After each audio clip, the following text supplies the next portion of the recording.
Okay, everybody, places. Right, good evening. I'm Councillor Martin Cox, the Chairman of the Audit and Governance and Standards Committee. I'm pleased to welcome you to this meeting of the committee.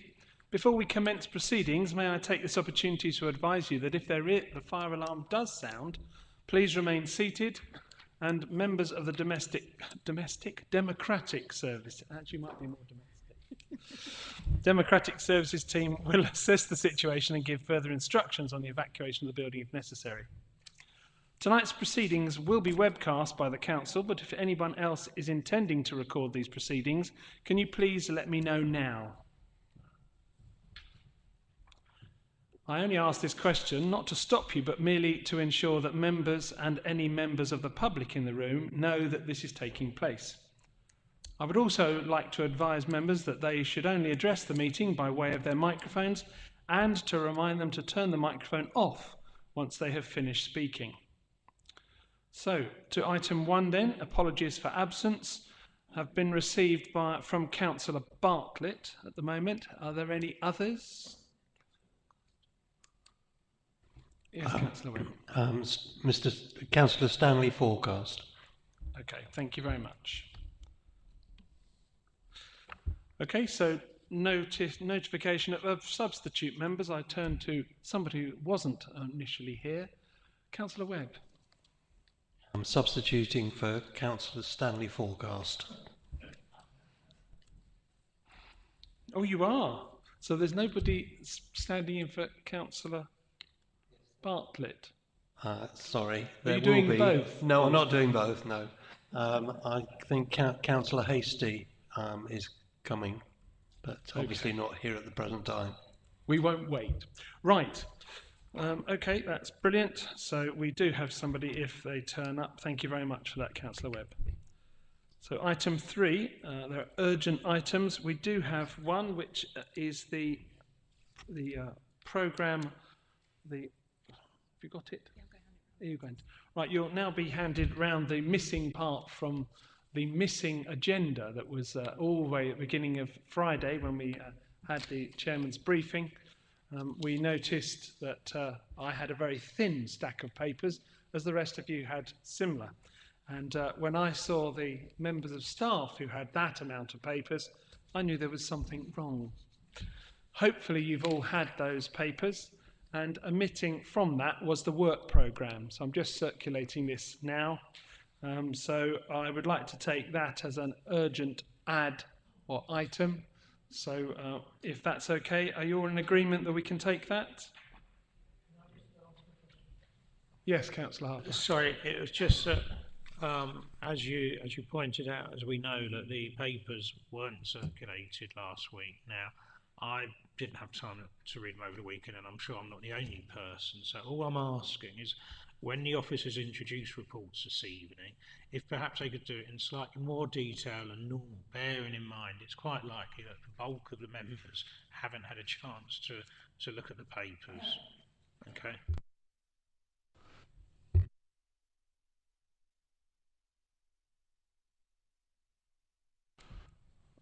All right, I'll come back specifically about the delivery.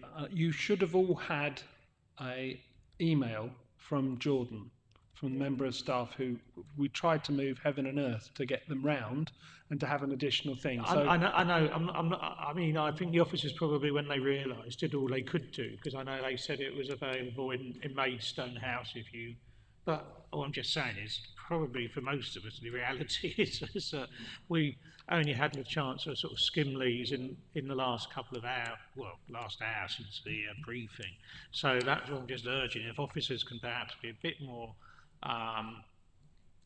detailed in their introductions and drawing out salient points so that people can skim read, because I should think most of us won't have read any of this, and any debate tonight is only going to be when people sort of skim read the thing as we're going through it. So it'd be, you know, the more salient paragraphs and pages can be drawn to our attention, the better the meeting's going to be to proceed. That's all I'm asking for. thank you, Paul.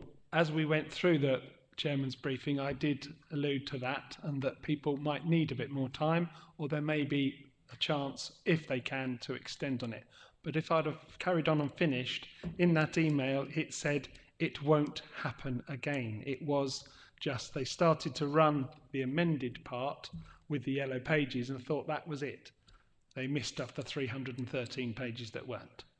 But anyway, we will cover that and we'll get there. So also the urgent items, there's item 19, the independent member, which I've accepted as it contributes to the item's consideration.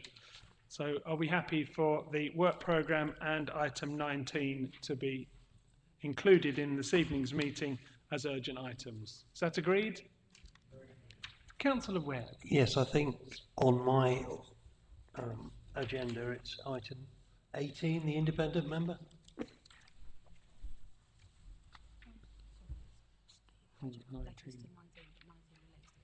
Yeah, that relates to 18, but if you cast your eyes slightly lower, you'll see that in the exempt part, it's 19 that we will actually, we move into private session. Okay, thank you.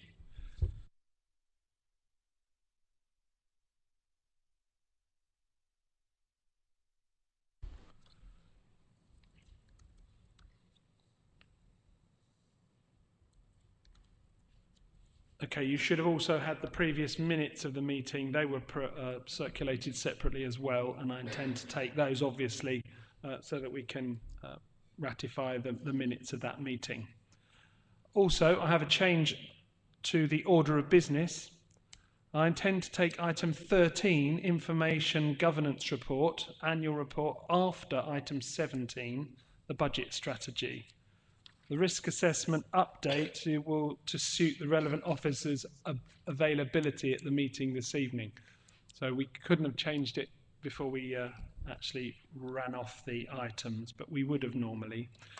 I also intend to take items 14, the External Auditors Plan 22-23, and item 15, the External Audit Progress Report and Sector Update together due to the related subject matter.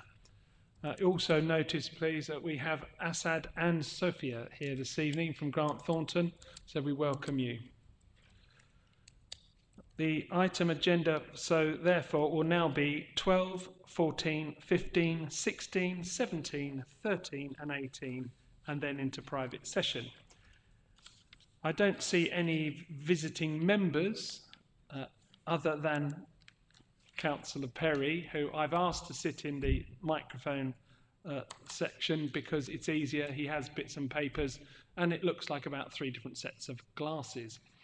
So that's the reason why we haven't got any visiting members other than John, but I've asked him to sit there. Item 5 then, disclosures by members and officers. Are there any disclosures by members or officers, please?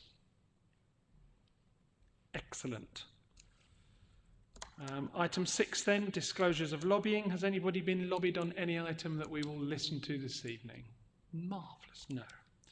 Item 7 then, to consider whether any item should be taken in private because of the possible disclosure of exempt information. I move that all items be taken in public unless any member of the committee wishes to refer specifically to the information contained within item 19, exempt appendix to item 18, the independent member, in which case the committee will need to enter into closed session due to the likely disclosure of exempt information, having applied the public interest test. Is this agreed? Okay, thank you. Item 8 then, the minutes of the meeting held on the 13th of November. You have now all received those. Does anybody need any extra time? No, that's lovely. So I see Councillor Cooling there. May I refer you to page 4 of the minutes, at the bottom of element or item 55, triple bottom line accounting, and originally at the last meeting we were moving towards, I thought, of having a briefing session earlier this evening, but rather than that we had the Treasury, which was very interesting. But these minutes state it was felt that this was not required as the guidance on its use was contained within the SIPFA guidance which had already been provided to the committee. I do not believe that's the case, and if I'm correct I would like that to be corrected, and then maybe now or maybe later in the meeting, I will ask that this committee has a briefing session on triple bottom line accounting as soon as possible, perhaps before its next meeting. So I believe the minute is incorrect, but I'm sitting here to be proven wrong as necessary. So what you're saying is you're happy to leave the minute as it is, but you would like us to have... No, sorry, Chairman. On the contrary, no, I believe the minute is incorrect. We did not, to my knowledge, receive prior briefing. Therefore, I would like the minute corrected, and if possible, the minute to then recognise that this committee has asked for a briefing session on triple line accounting as a matter of some urgency. Thank you.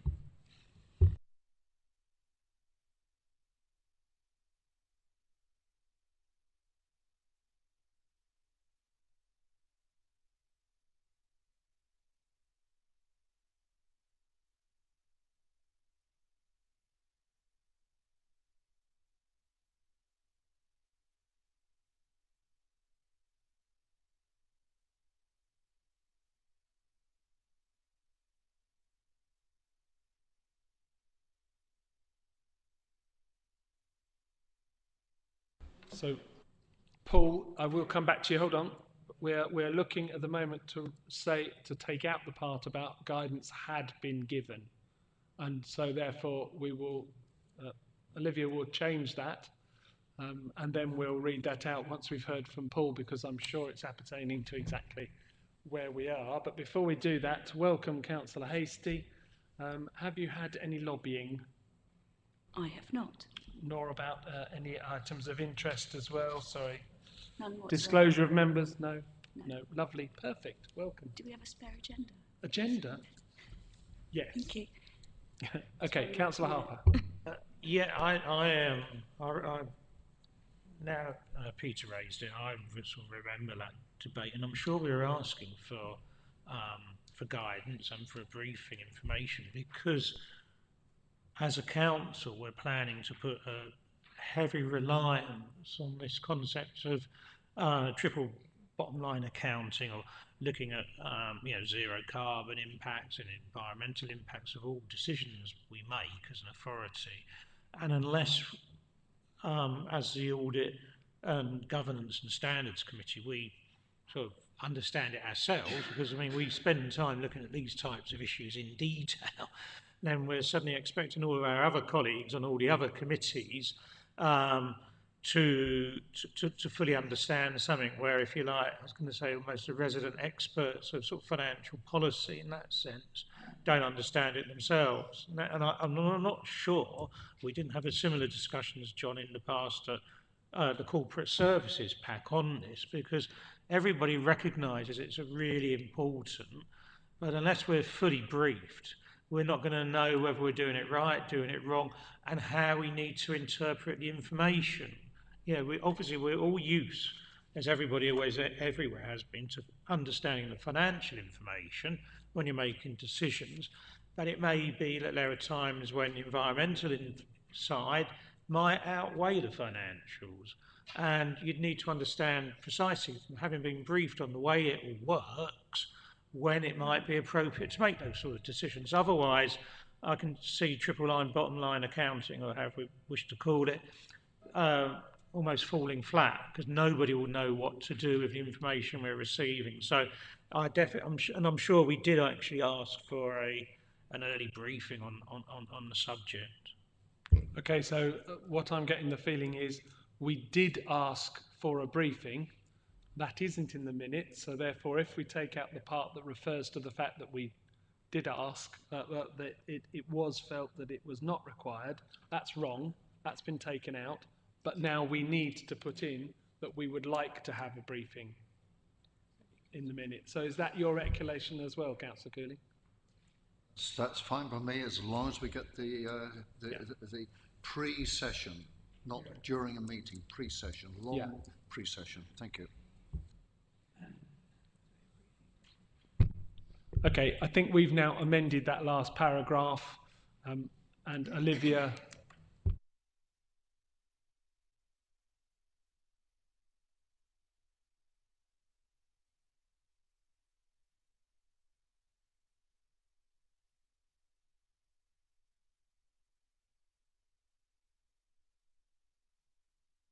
Okay, so the minute will now say the committee expressed support for the triple bottom line accounting in considering the possible impacts of a decision. Briefing was therefore requested on the usage and evaluation of triple bottom line accounting ahead of a future meeting.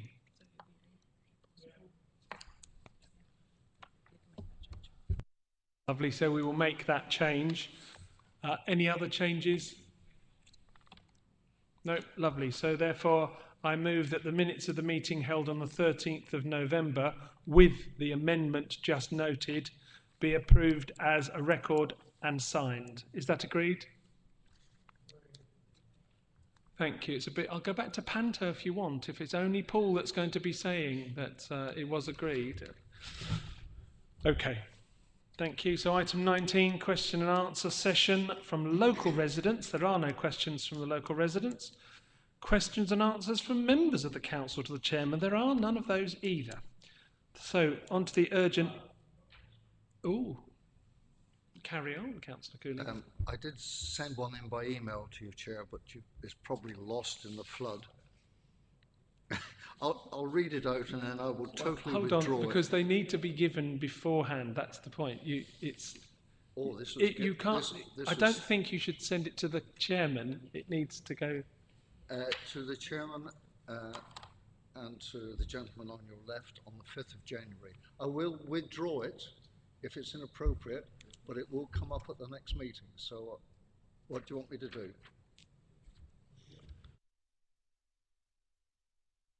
Okay, it should come before and go to Olivia so that we can get the correct answer rather than off the cuff answer.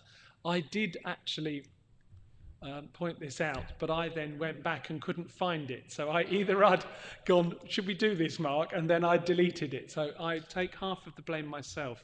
If you could send that to Olivia, we will get that sorted for the next meeting. I'd be churlish to ask it now. I will send it through the proper Thank you channel. very much. I've fought most of my career against, I'll use the word bureaucracy, but there we go. It's very appropriate bureaucracy. Thank you. I just wouldn't want to give you the wrong off-the-cuff information. Thank you very much for doing that.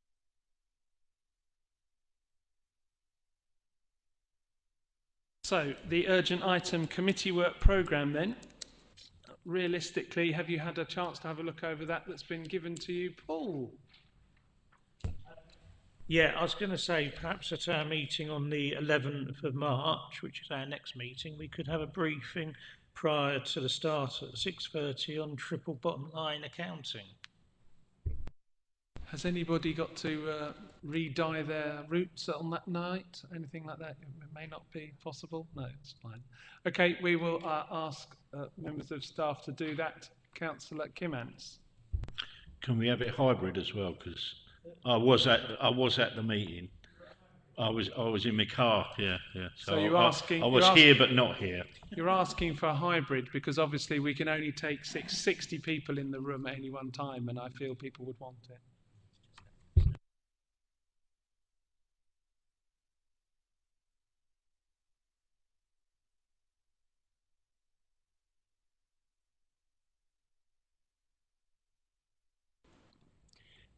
Thank you, Chair. Although it says 11th of March on here, we've requested that this meeting be put back by probably a couple of weeks because, as you'll hear later, when we talk about the external audit, that will just give more time for the audit to be completed. So we'll let you know as soon as possible when that meeting has been rearranged for. It'll certainly be before the end of March. So that might have to be an online meeting because where in the world are you going to be, Councillor Cooley? I'll be in the Republic of Teesside. I'm sorry. No, quite seriously, that is a holiday period. And I think this triple line accounting session is going to be extremely important for all of us. Therefore, could the date be consulted or whatever, or move away from the Easter period, please?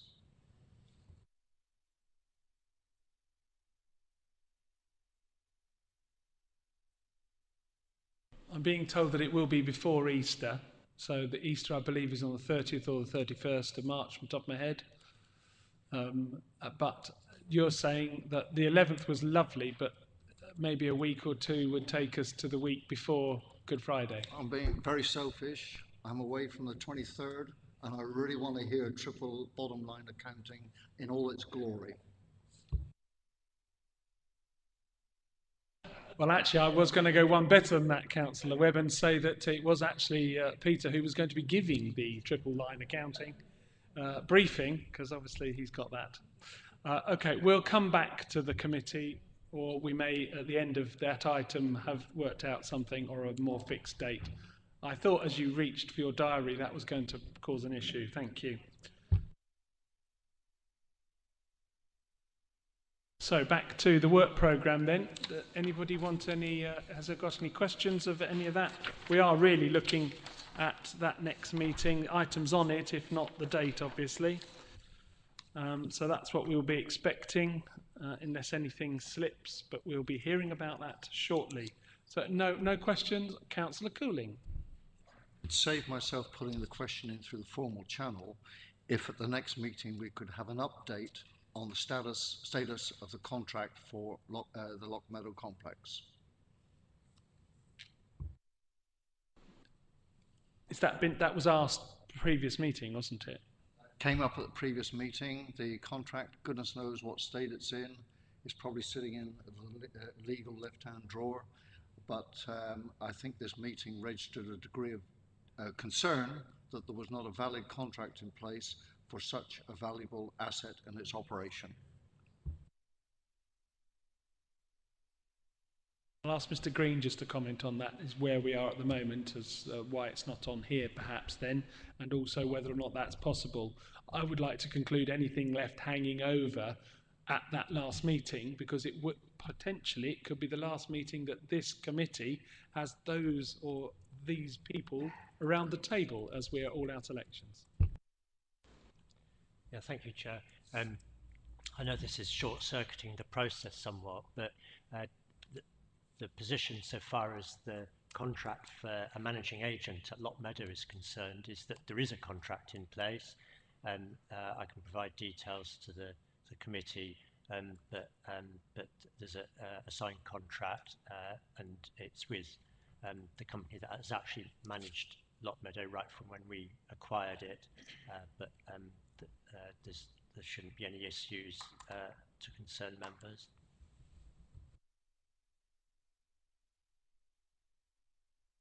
Okay, so we'll have, you're saying we'll have sight of that as the committee. It's okay. All right. And obviously, if it's not, then please let me know sort of 10 days ahead of the next meeting, whenever it'll be, and we'll then bring it up as an item on the agenda.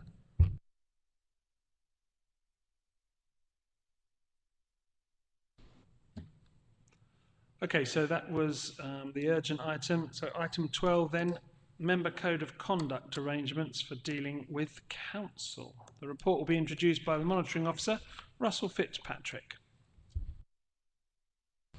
Thank you, Chair. Evening, members.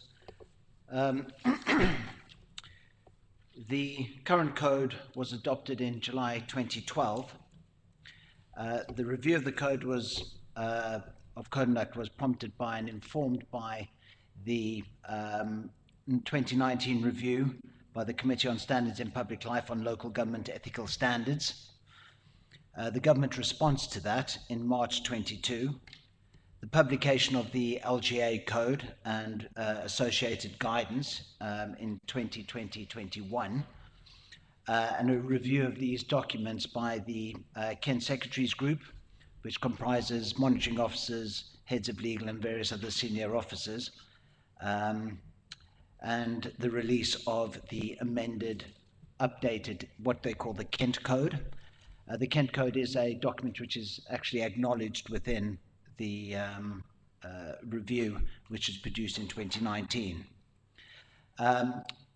Obviously, the benefits of a Kent Code, as in a standard code for Kent authorities, is to ensure consistency, continuity and clearly defined expectations in its application.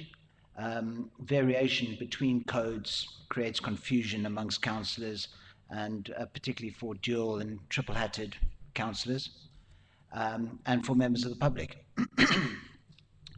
The other benefit is that members, and I suppose albeit to a lesser extent members of the public, are familiar with the layout of the code as it presently exists, and what is proposed is in effect an update to the existing code. It allows us to learn from best practice elsewhere in Kent. It also allows for common training to take place across Kent authorities, and it allows issues that may arise in the application of the code to be raised within the Kent Secretaries Group, so that solutions can be sought and improvements identified. The Kent Code adopts the majority of the LGA model code, save for the civility provisions. The procedures for receiving a complaint, investigating the complaint, and the hearing panel procedures are all updated in line with the combined experience of the Kent Secretaries Group.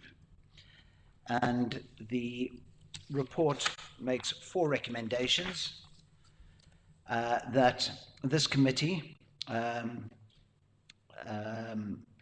that the proposed update to the Members' Code of Conduct at Appendix 3 be noted, the proposed update to the arrangements for dealing with councillor conduct complaints at Appendix 4 be noted, the Democracy and General Purposes Committee recommend to Council that the Constitution be updated to include the Member Code of Conduct at Appendix 3 and the arrangements for dealing with councillor conduct complaints at Appendix 4.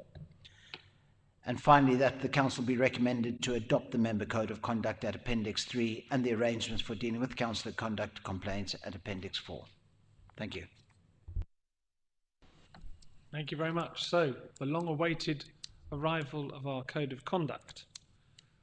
I haven't seen anybody indicate. I have, Councillor Cooling. I know you're waiting and hanging back. No. First of all, a question. Has this version been adopted by KCC? Yes. So, a polite question. What happened to us seeing a draft before it was adopted by KCC? I believe that there was, I'm saying I believe there was, because there was a document which was consulted on by way of the model code. Here, I can't tell you why the KCC one wasn't brought before us.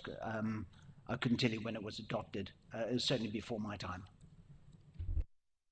Given that 35 to 40 users of this code are parish councils within this borough, and given Councillor Harper's comment earlier on, and this is not a criticism of printing or anything like that, given this 60 pages, I make a plea that this committee, and I don't have a vote, that this committee defers this item to give us a chance to actually digest the 50 or 60 pages. This is a serious thing for parish councils, and I hope it's a serious thing for members, and we cannot be, I'll use the expression, because of events, we can't be bounced.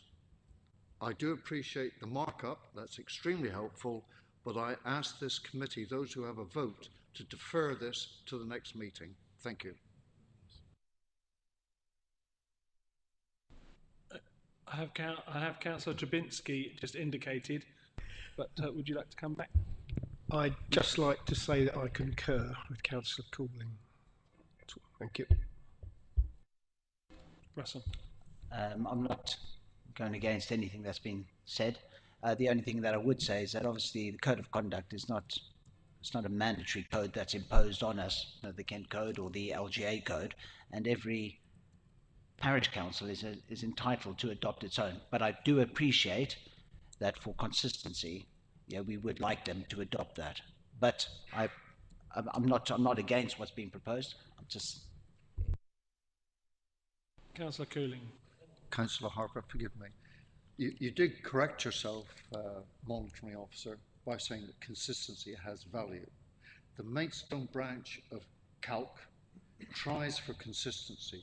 It tries to encourage all parish councils to adopt the Maidstone version as necessary. So please, do not say that it's up to parish councillors to make up their own minds and change it, etc. We are trying to promote consistency to make your job as monitoring officer easier. So I repeat, and I'm hoping Councillor Harper can build on this, I repeat, and I've been supported once, that this is deferred so that we can digest. Thank you. Councillor Harper? Yeah, I think because Councillor Cooling can't vote, I was going to formally move, if it hasn't already been formally moved, that we defer this item to our next meeting because of the points made in terms of the importance of it. And there will still be time to incorporate it if we defer it to our next meeting before the council adopts the constitution, which takes effect from the 2nd of May, because that goes up to I think it goes up to the April council meeting. So we would still be, I think, in time to do it. Councillor Trubinski? Okay, I've just asked a question of the clerk because I will ask for clarification. If we defer this item, in the next agenda, we would have to reprint the whole of the pack we've got here. I don't know whether there's another way round this, but I really don't want to wait. And I asked for it to be in colour because I wanted the track changes in blue and red so we can read it. But this is a bit like a planning issue where if we have something changed, we have to reissue the whole thing again. So I just want our thinking hats on from the top table as to a way round that. I do see what members are saying of this committee, that this document we now get to see, one part of it, I just turned to page 35, C, in Appendix C, is approved on the 3rd of December 2020. So this has been around a long time. I believe Swale have changed that they're considered and have made changes. And I believe Tunbridge Wells have looked at it and KCC have looked at it and have got their own bits and pieces. What I'm very aware of is that if we move this, it then has to go to full council. And I don't know what will happen. It also then has to go to another committee, Democracy Committee, for the Constitution to be changed to incorporate this. So I just am concerned about the slip of it moving and what it will knock on and do. One is the reissue of the agenda, and two is it being able to fit in to become part of the Constitution. I haven't heard from you, sir. Carry on. Thank you, Chairman. Yes, I hear what you say. From a parish council point of view, our next parish council meeting is early March. This is a very important document for parish councils, and I think you would appreciate that parish councillors only really have the opportunity to discuss this at a parish council meeting. It's difficult to do it any other way, given the detail. And it's 60 pages, I've only just looked at it. It would be a great benefit if it were the middle of March or whatever. It would allow a lot of parish councils time, if they got it, shall we say, in February, to at least look at it before their next parish council meeting. It is very important, and I don't think it should be rushed through. I know we've been waiting a long time, and it's very good that we've got this, but I think we need to actually look at the detail. Thank you, Councillor Titchener. Councillor Cooling? Well, given that the existing one, according to this, was put in place 5th of July 2012, strikes me another 3-6 months delay, so be it. And we've already said that in the next March meeting, it could be difficult with holidays, etc., etc. Why not defer this to the other side of the council elections? Thank you. Okay, so if we now, I believe have a proposer and a seconder, we haven't said when we defer it to, so therefore we just defer it until it is correct. I also want to go, for members to go away with, to absorb this, but to also look at outcomes from using this code, any code. Because we can put all the T's, all the dots, all the I's, the colons, the what-ifs in this, and then if it doesn't have the teeth to be able to use the code, then it almost makes it superfluous. but also the LGA and the government they've got their own code of conduct in here, and they have said they're not going to give any more teeth to be able to pull people up by their drawstrings and say enough's enough, or you've done something wrong, or you're fine. And I just want people to be aware of what we're looking at. If we change a little bit of this and a little bit of that because we think it might work better, it's got to go back.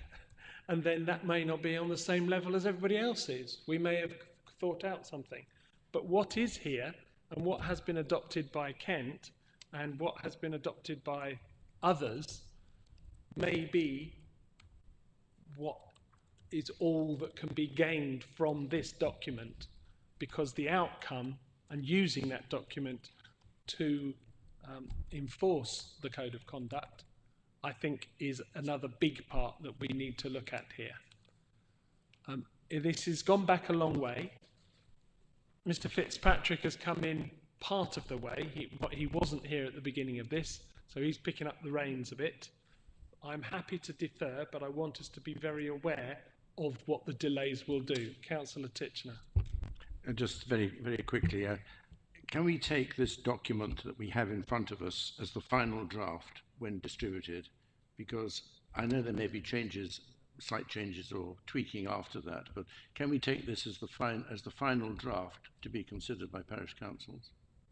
As it's been given to us at this committee, yes, I would say this is the final draft. We were then going to pass it to the Democracy Committee, and they would then, with us, pass it on to full council for adoption. Councillor Fitzpatrick. No, Mr. Fitzpatrick. Thank you, Chair. When I did a read through, there are a couple of grammatical, not so much like cross-referencing in one or two places and some square brackets which shouldn't be there. So there's some tidying up to do, but the document as is in effect the final document. If I can assist members, because I know one of the issues is the whole issue of sanctions. I think as the Chair has pointed out, it doesn't matter how pretty our document looks and how strong the code is. Ultimately, it's the sanctions which is going to be is kind of where it bites. It's at the business end of it, and I will draw your attention to the report. This is the 2019 report, to pages 65 through to 74. This is not in the committee papers. It's a link. The document's about 110 pages long. That's why it's not attached. But there is a link in the papers, and more particularly pages 73 to 74. Right, there have been on page 74 of the document. This is of the review document. The 2019 document, there have been some updates to legislation, but that was more in relation to disqualification for those members who are basically on the sex offenders register. So that's the update to that. So if I can just point you in that direction to help with any of the sanctions issues. Frankly, our hands are largely tied. And there, as you'll see from the report, particularly at page 73, it is saying that there are some elements where we are at risk with what is being proposed by way of sanctions, because the experts can't agree, and because the case law, the government won't give us the legislation to allow us to impose sanctions, and the case law is kind of like limiting, it says relevant case law and sanctions as expressly identified training, censure, or publicising the breach as within the council's power, but does not limit the available sanctions to only these. But then it doesn't give us anything else. And then after that, it basically says, well, if you want to actually suspend someone, you might have a slightly different problem, because you're then starting to go into Article 6 rights with regards to the Human Rights Act. So that is the problem which we've got with the sanctions element of this. So I'm not sure we're going to be able to, as a council, address those. Thank you for that, Russell. And sanctions is obviously the word that wasn't in my vocabulary when I was sprawling on about what it was. Councillor Webb. Could you please advise me what the risk is of deferring the decision tonight on this element of the meeting? And also, over the past 12 months or 24 months or 36 months, how many times has the Code of Conduct been used? Thank you. On the second part, there is a paper that's actually coming to next committee with regards to breaches. But I can't give you that off the top of my head, in fairness. With regards to the risks, well, yeah, what's being proposed at the moment is simply an update to our current code. So the current code will stay in place until it's adopted. It's not like we lose the code; it's there. Mr. Chairman, can we move to the vote, please? Okay, I just want to make it clear that can I confirm that I had a proposal to defer this item, not for a specific length of time, just to defer it? Yeah. Is that okay from the proposer? Seconder? I think I would prefer it if we deferred it for a specific period of time. I don't want it because, it will go on forever. And I know Councillor Cooling certainly has been pushing this and pushing it, and it's taken a while to get here. So I would like to put a limit on it, if we could. Okay, our next meeting, though, has got to take place before the end of this year, municipal year. And if it's not going to be on the 11th, we would hope it would be within the following 10 days, let's say.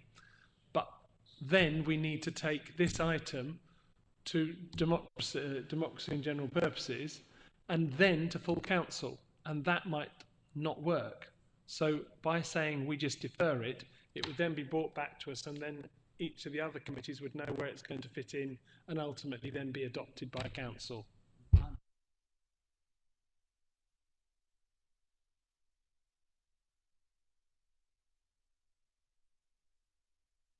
I mean, if we've got the current set of standards, then and this is an update, then I still think that knock-on effect we shouldn't just agree to it because of the timing issues or anything else. We should agree to it because we think it's right.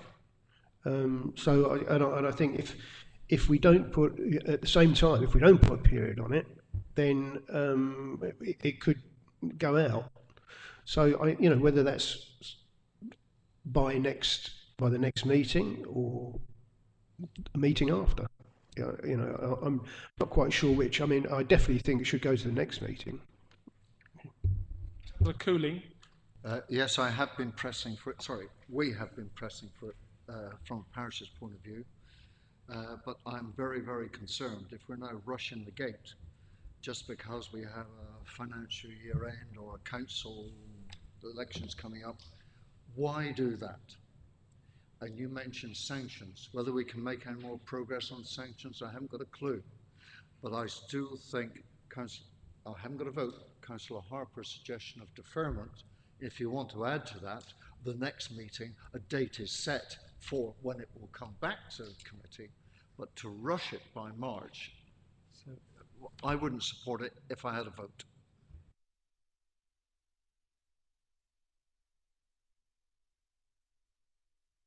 When's the round of parish meetings then? Do they take middle of March? Sorry, shall I? Parish councils, you're probably aware, some have meetings every couple of months, including Teesson, some every month. Actually trying to get parishes aligned for a Maidstone Celt meeting, for instance, is a challenge. So to answer you directly, I don't think you can say that all parish councils will have digested this 60 pages by the end of March. And the next CALC meeting, we've got the pleasure of that, I've even lost it, which is on the 29th of January. And that was difficult getting that meeting. I make a plea, don't put a hard date, get it deferred and put the requirement on our next meeting to actually set a date when it comes back. Thank you. Okay, Paul, is it a small item because Councillor Mr. Fitzpatrick has got an answer in terms here. of when we do debate this, I think my preference would be to do it at the next meeting. I think with the all-out elections we're facing in May and the complete unknown of what Maidstone Council will look like after May in terms of elected members, changing the constitution, having had a new constitution adopted just prior to the elections, I think a new council trying to bed itself in further changes to the constitution. They might just say we'll push this to year 2 or 3. You know, we've just come into power. Whatever administration emerges, it's not going to. You know, I think there's every danger this could be quite likely with a number of other things, whilst they're important, just shelved for a considerable period of time, and then we could find that this doesn't get implemented, and like in the interim yet another revision of something comes up, and so we'll be running way behind, because if anyone could predict what's going to happen on the 2nd of May for Maidstone Council, I'd like to see it, because I've put money on a book. But I don't think anyone has got a clue as to what this authority is going to look like. And as I say, I think there's a concern, apart from there'll be 49 councillors, I have a concern that this could just, you know, vanish into the ether, and that's not, yeah. Thank you, Paul. I'm going to go to Mr. Fitzpatrick again because he just said, I think I might have a cunning plan. Thank you, Baldwin. Perhaps what we can do is I can ask Dem Services to circulate the report to the parish councils. Then what we can do is perhaps defer the matter to the first meeting of this committee in the new municipal year. But that then takes it out into a new cauldron. Are you saying that it doesn't appear that we could actually get it to the March meeting and then before the AGM or at the AGM we then propose it whoever's there? It still has to go to Democracy and General Purposes. And is there one in the middle of April? Do we know? Really? Okay. Councillor Cooling, sorry, or Councillor Webb, were you indicating, and then Councillor Cooling? My suggestion would be that I think from my perspective, I think it's better that we set a date and that we use the recent advice from Mr. Fitzpatrick, get the documents sent out to the parish councils, give them a deadline to come back. Otherwise, this will go on forever. And actually, what we need to have, in all fairness, for all councils, is an agreed new code of conduct. And so I would prefer if we put a date in there. Communication these days is easy by the internet. Parish councils meet either on monthly or bi-monthly. I have to attend 10 within my division, and I see no reason why parish councils can't meet any deadline. Thank you.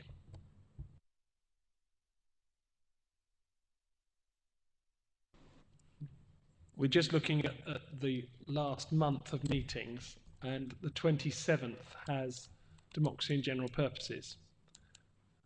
Now, if we brought it to whatever date our last meeting is going to be, or this next meeting is going to be, which will be our last, and we could put that through, if it's after when the parishes have seen it, if it gets sent out electronically to them, and they'll have to go through it, then it will come back to that meeting of us, our last meeting, and then it would have to go to DGP and then to the AGM.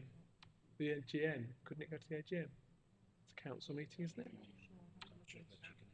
Okay, well that's the grey area, whether it's able to go to an AGM or whether it would have to go to the first meeting of the new council following the elections. I'm sorry this is confusing. It's not something that we've encountered in recent history. having to move in this way. But I want to get this done. We've been saying it's going to come. We look at it now and see that KCC have had it. I know it's also been to the joint secretaries of all of the Kent boroughs. So they have a group that they talk, and they've all had it through their pause, and it has come to us in the right order. But somebody else, KCC, have gone, that's fine. Councillor Cooling.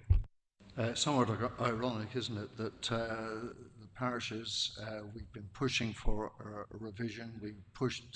We put advice or comments to the Kent Secretariat or whatever it's called, etc., etc. And here we're being given there's a polite expression, I'm sure, a rush. I make the plea, if it's going to go out electronically, that in fact it should be sent to Geraldine Brown, the chairman of Maidstone Calc, who can actually put some words around it, as we actually did when we asked for draft comments ages ago. So would you do us the polite thing, please, and put it to Maidstone Calc, Geraldine Brown. I'm the deputy chair. I will phone her tomorrow and tell her it's on its way and it's urgent, and she'll prepare a top and a tail to it. And we will try to get comments, parishes motivated by the next Maidstone Calc meeting on the 29th of January, so we can meet your timetable. But we are being given the rush, and we've got to get this right. Thank you. Okay, in which case, how about we propose that this item is deferred to our next meeting? Okay, so we're not putting the date on it, but it will be our next meeting. And also we will put down that the papers, the item is circulated to Maidstone Calc for their perusal, and then hopefully they can return a decision or any amendments that would come via this committee and then DGP, and where it goes after that, we will have done our job. Okay, so that's proposed by Councillor Harper, seconded by Councillor Trubinsky. Those words that I've just said, all those in favour? I'd like a show of hands here, thank you. Is your left or right hands not working, Ashley? No, okay. All those against? Those abstaining? Thank you very much, that is carried.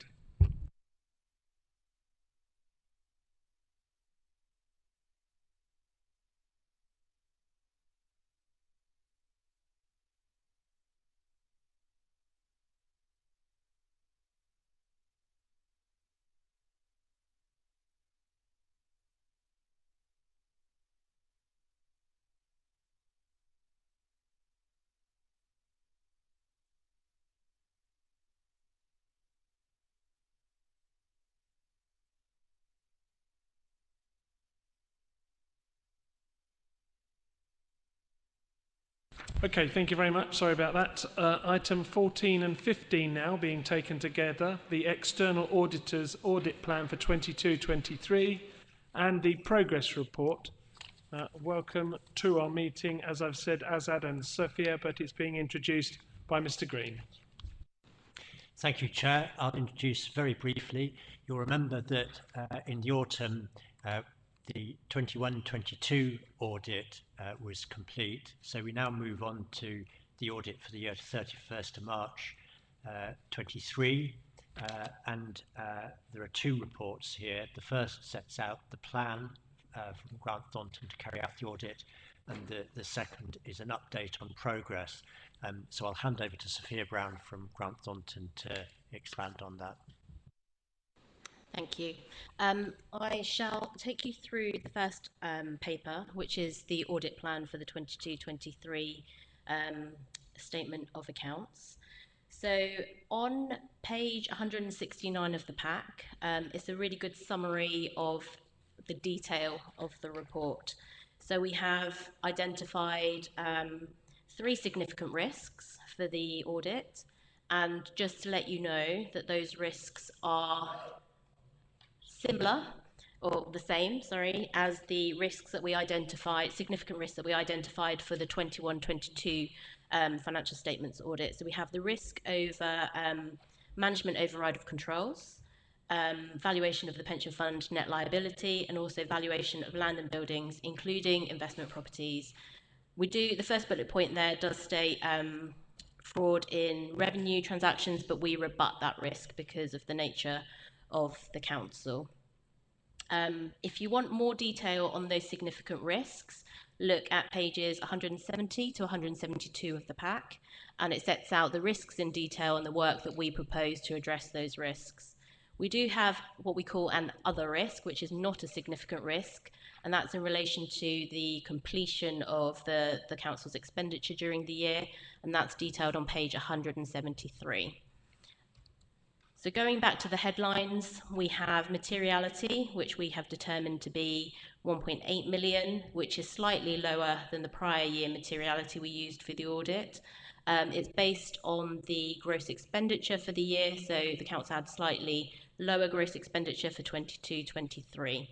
And we've also got a clearly trivial level of 92,000, and what that means is that any errors that we identify during the audit that are above that level of 92,000 we'll bring to your attention when we present the audit findings report at the next meeting. Then on page, if you want more detail on materiality and the different elements of it, you can find that on pages 176 and 177 of the plan or of the pack. If you move to 175, page 175, that has progress with the prior year audit findings recommendations. So I appreciate that we only raised those in our audit findings report in November, but we do have an update there on progress with those two recommendations.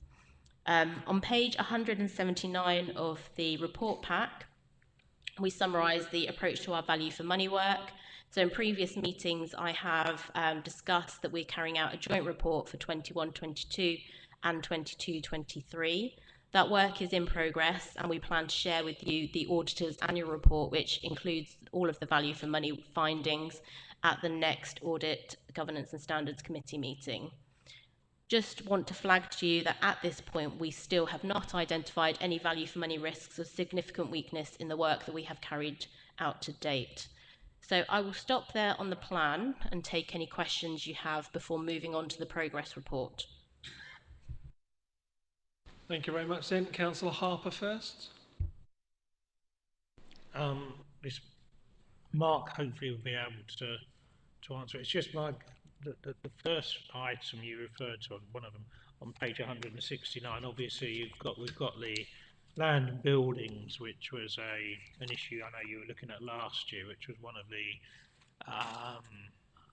items which led to a slight delay. But the other one is the pension liability. Now, from memory, the triennial revaluation of the pension fund the impact is included in this, isn't it? Because it was undertaken during this relevant year. Yeah, I can see Adrian's nodding. So that shouldn't be such an issue because it'll be very sort of fresh information. I'm just trying to think ahead as to where we had the issue last year. Okay, thank you.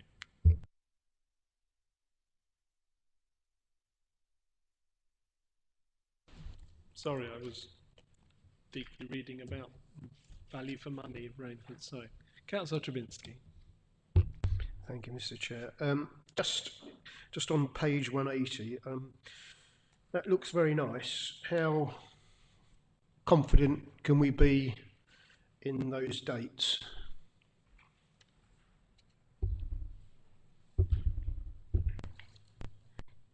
Can I come on to that in the progress report? Councillor Cooling. In the risks identified, quite rightly, they're all relating to money, financial risks. But as Councillor just to my left has said, a management risk is that we end up with a hiatus that we went through a few months ago. So should there not be a consideration, especially if the government or the regulator brings in mandated penalties, mandated deadlines and penalties, should there not be a contemplation of what this council should do if there's a hard date which is missed, i.e. in terms of the qualifications, and what's the other expression, I keep forgetting it, but another risk is a management risk, that we sit here, and it's alluding to the dates, that we sit here in end of this year without final accounts. Should this committee consider in defining what a contingency statement would be, that we will accept qualifications or whatever if we do not have final accounts, I'm making this up as I sit here, by the end of September? Should there not be a management risk in here as well as a financial risk? Thank you.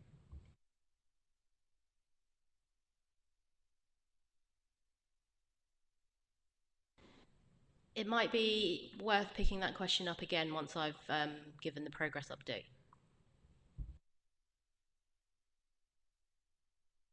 Okay, any other questions for the first part?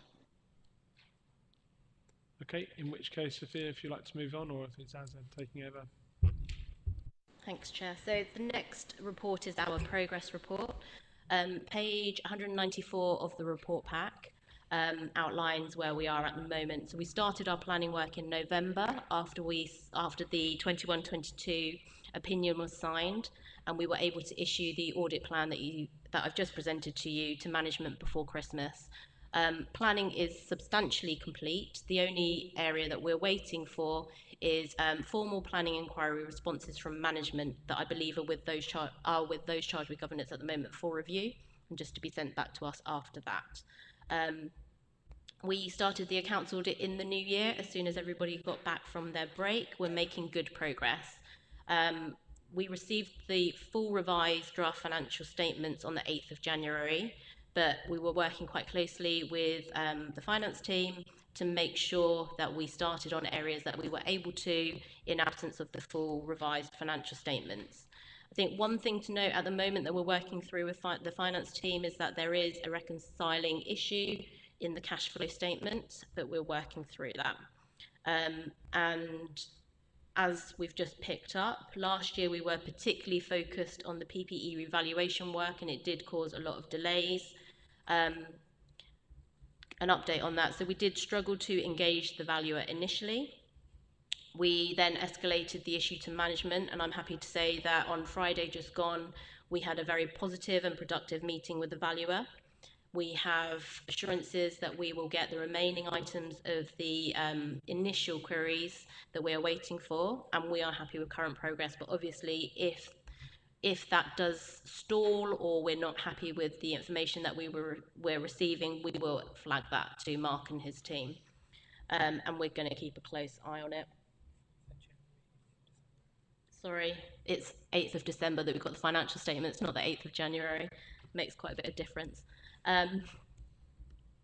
The other item in the report on page 196 is a breakdown of the additional fee for the 21-22 audit.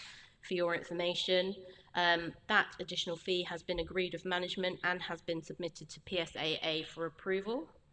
And then on page 197 of the pack, we outline the deliverables for the 22-23 audit. So as things stand, and my assessment and the work that the team is carrying out, we are on track to deliver the audit by the end of March. One update is, last time we met, it looked like the hard deadline, the local government backstop, would be enforced at the end of March. That has now changed. There's been an announcement to the sector that the backstop date, the hard deadline, will be the end of September. But we're in agreement with Mark and his team that we're not going to revise our plans. We're still aiming to complete the 22-23 audit by the end of March, and we are on track to do so at the moment. And I will stop there for questions. Councillor Trubinsky?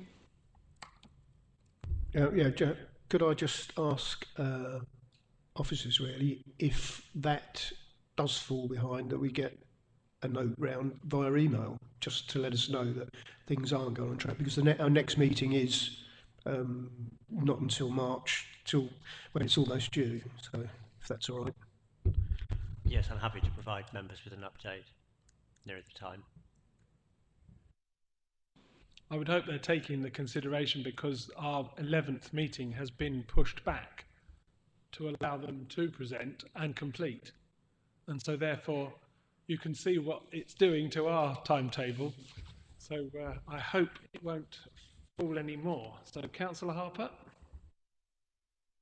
Yeah, I know I've been fairly critical over Grant Thornton as, you know, in the last year with the issues, but I think, you know, what we've heard this evening in terms of, you know, hopefully being on target to get this next set of accounts done by the end of March sounds quite optimistic. I think we should acknowledge that. But if we can, you know, if Grant Thornton can with the council get us to a situation where at March meeting we can agree the audit and all the rest of it, and you know, go for publication, then we're doing really well, and we're getting ourselves where we're pretty well up to date, aren't we? So look, hopefully the 23, 24 accounts will come in on a timely basis as well once we get through the end of this current financial year. So yeah, I mean, let's hope all the issues we had last year, the year before these accounts, everybody's learned from it, and that we seem to be moving on positively. Thank you. Thank you. I'm sure you would ask or think this committee should ask this question. You said you were going to be combining the value for money reports. Does that mean that we only pay for one? Because it's obviously one thing you're doing, and it is so far in the distant dark. So obviously we can bank on the £9,000 coming back. I'm sure it's something like. Is that a triple line, a way of doing it? So it's actually, I'm joking.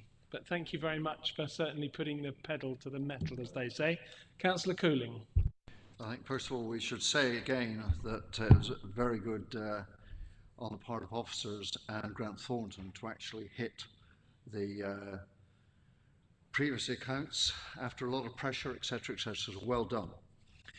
But if the hard deadline is the end of September, if we do get the accounts for 22, I've got to get the right year, 22, 23, at the end of March, excellent. But we ought to be planning cynically that for whatever reason there is a delay.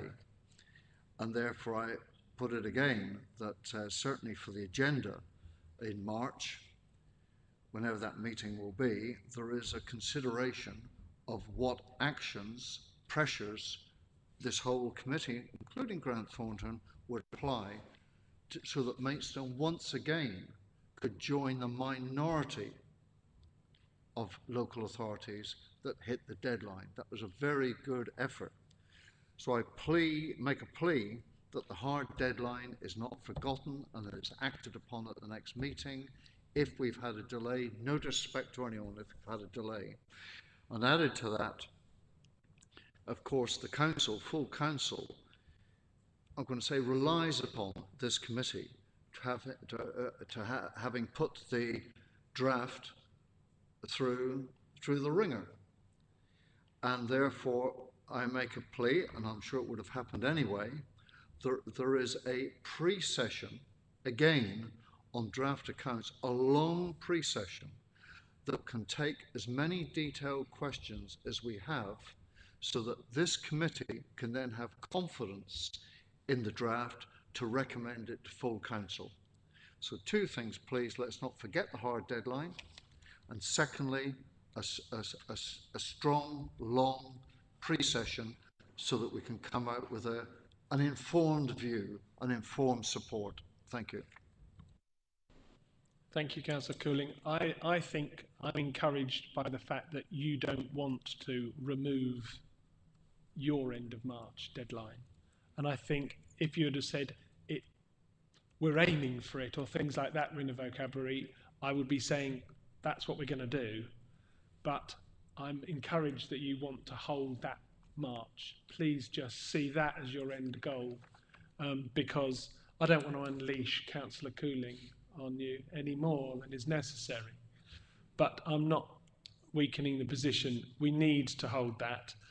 But I think let's cross that bridge when we get to it, and let's not have the pessimism But let's have the positivity that they brought to this meeting tonight, and I hope it does happen. And are you therefore saying that you'd like a briefing before that, whenever the next meeting is going to be, so that we can go over what they're presenting, and therefore that gives another time that we've got to have a meeting ahead of the meeting? And I'm just wondering when we're going to fit in your triple line thingy as well. This is it, isn't it? Because we didn't have the triple line accounting this evening, etc., etc., etc. I'm quite relaxed because I'm going to be on the beach probably at the end of March, and therefore I will, even though I haven't got a vote, I'm going to refuse all responsibility and whatever.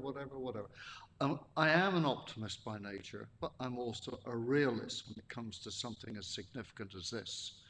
And therefore, I do not think it's sensible for us to plan on, although we hope, that Grant Thornton hit the March meeting.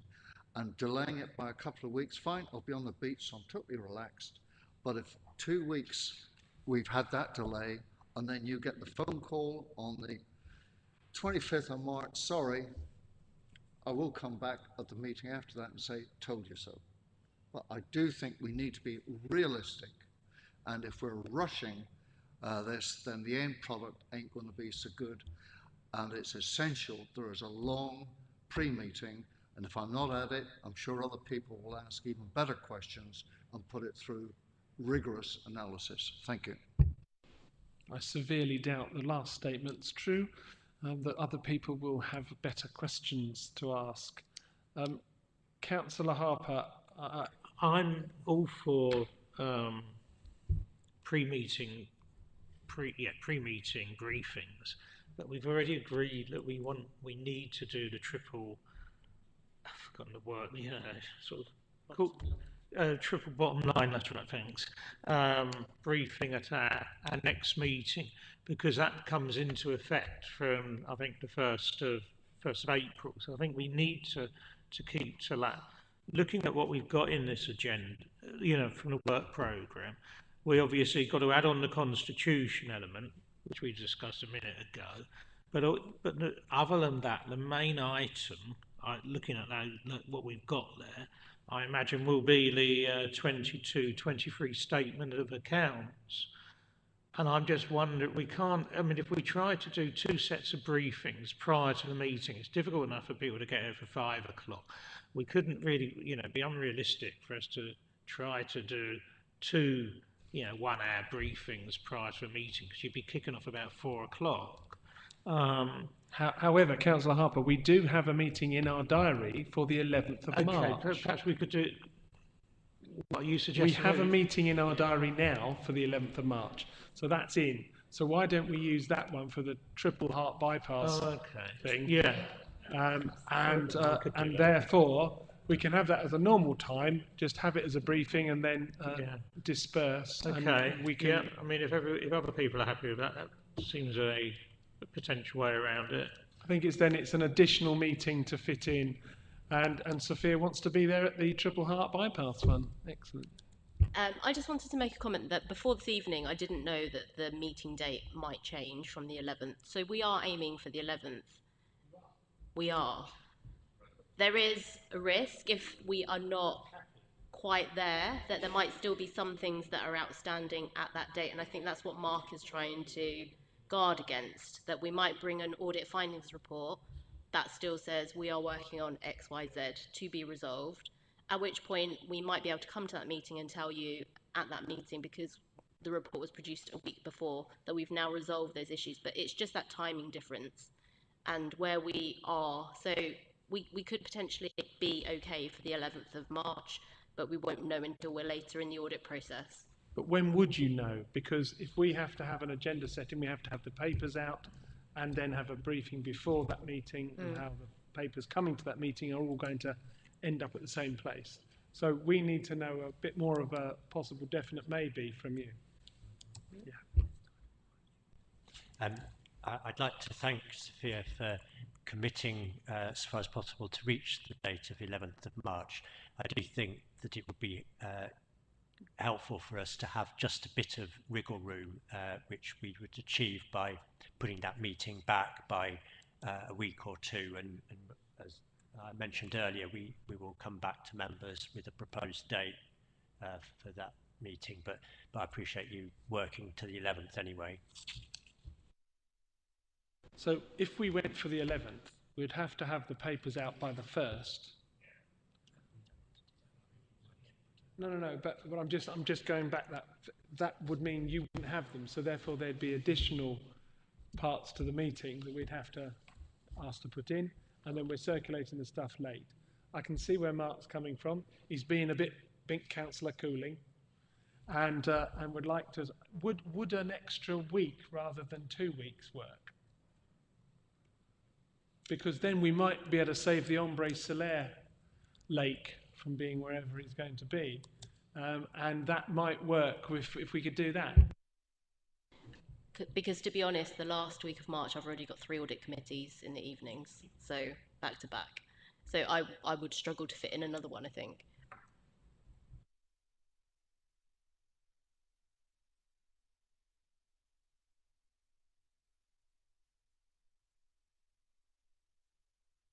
It's a bit more Jenga than we think. So I think we're going to leave it as we are, that we don't know when the next confirmed meeting will be, but if it is not on the 11th, or within a week, 10 days of that, we will be using the 11th as the triple accounting, and then we will possibly even be able to have a briefing tagged with that about the meeting that's then been set, so we can go through those. So I really do. I am more half full than half empty, but I hope we're all driving in the same direction. Let's be positive, and I will have you in my ear, even if you're on a beach going, told you so. All right, but thank you. Peter? I'd love you to defer the accounts until I'm on the beach so I can totally forget it.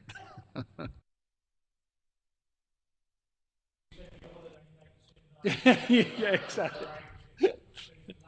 Yes, the whole of council sorted by Councillor Cooling's holiday. Right, okay. Therefore, we've had all our questions. Therefore, I'm just moving to the front page of the section, which is a long way back. It's on page, I'm taking both together. So on page 160, it's that the external auditor's plan for the year 22-23, attached to Appendix A, been noted. So I'm happy to propose that. Seconded by Ashley. All those in favour of noting? Lovely, that's item 14 noted. And then 15 is on 187, just getting the wording so I don't get a slap wrist. Yeah, exactly. The auditor's audit progress and sector update attached to Appendix A being noted. Happy to move.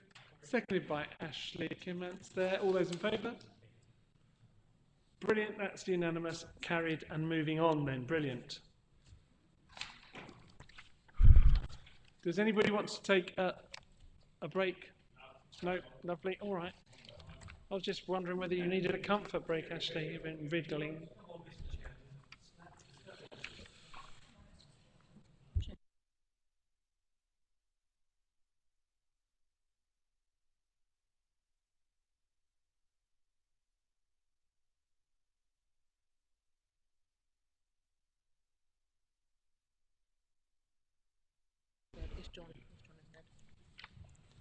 I call upon Adrian Lovegrove or John, head of finance. No, he's not.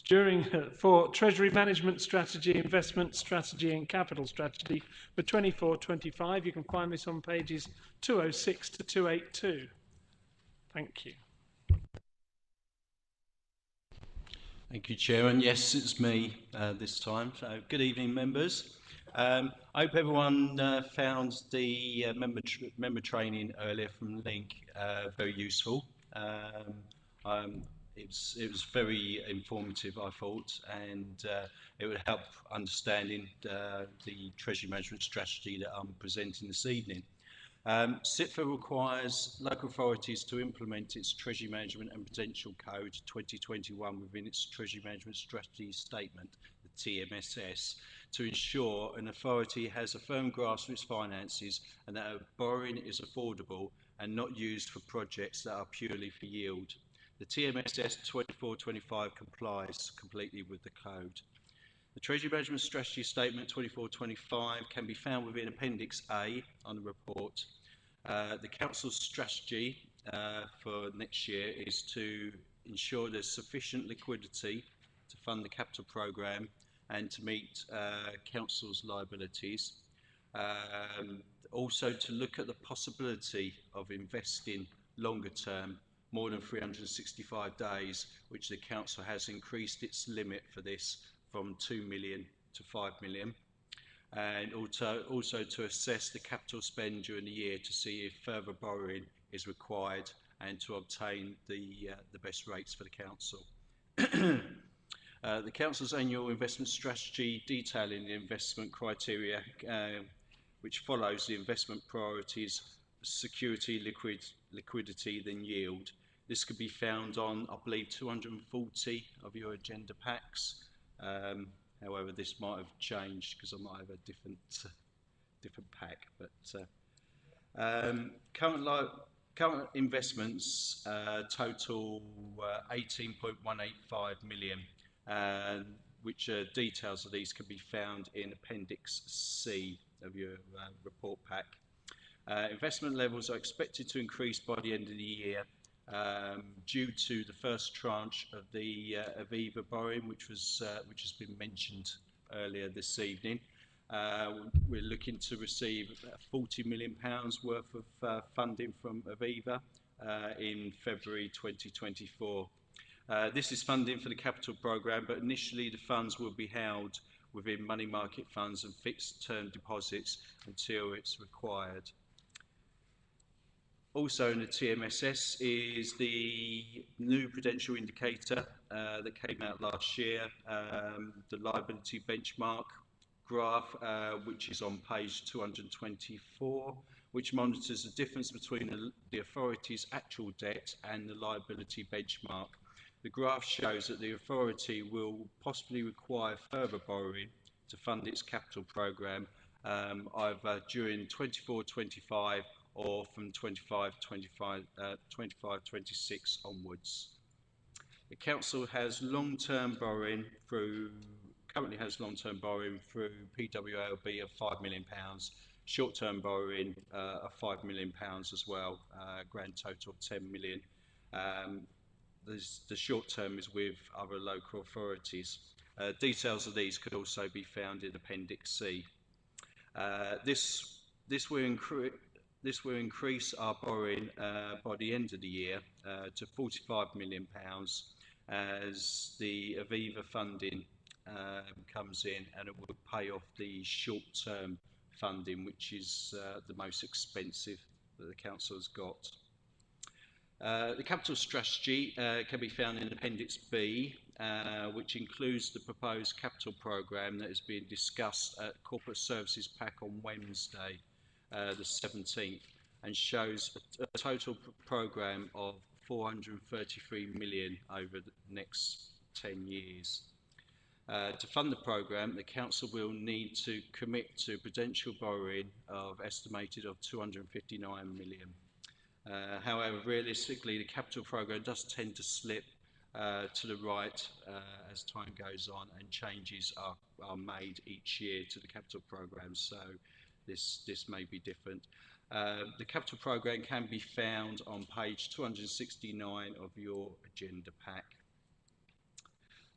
The Council's capital finance requirement is expected to reach 369 million, so it's not anticipated that the authority's borrowing will exceed this limit during this time. So that's it from me, and open to any questions. Thank you. Councillor Harper first, and oh sorry, no, hold on. Councillor Perry as visiting member, then Councillor Harper. Thank you. Thank you, Chairman and members.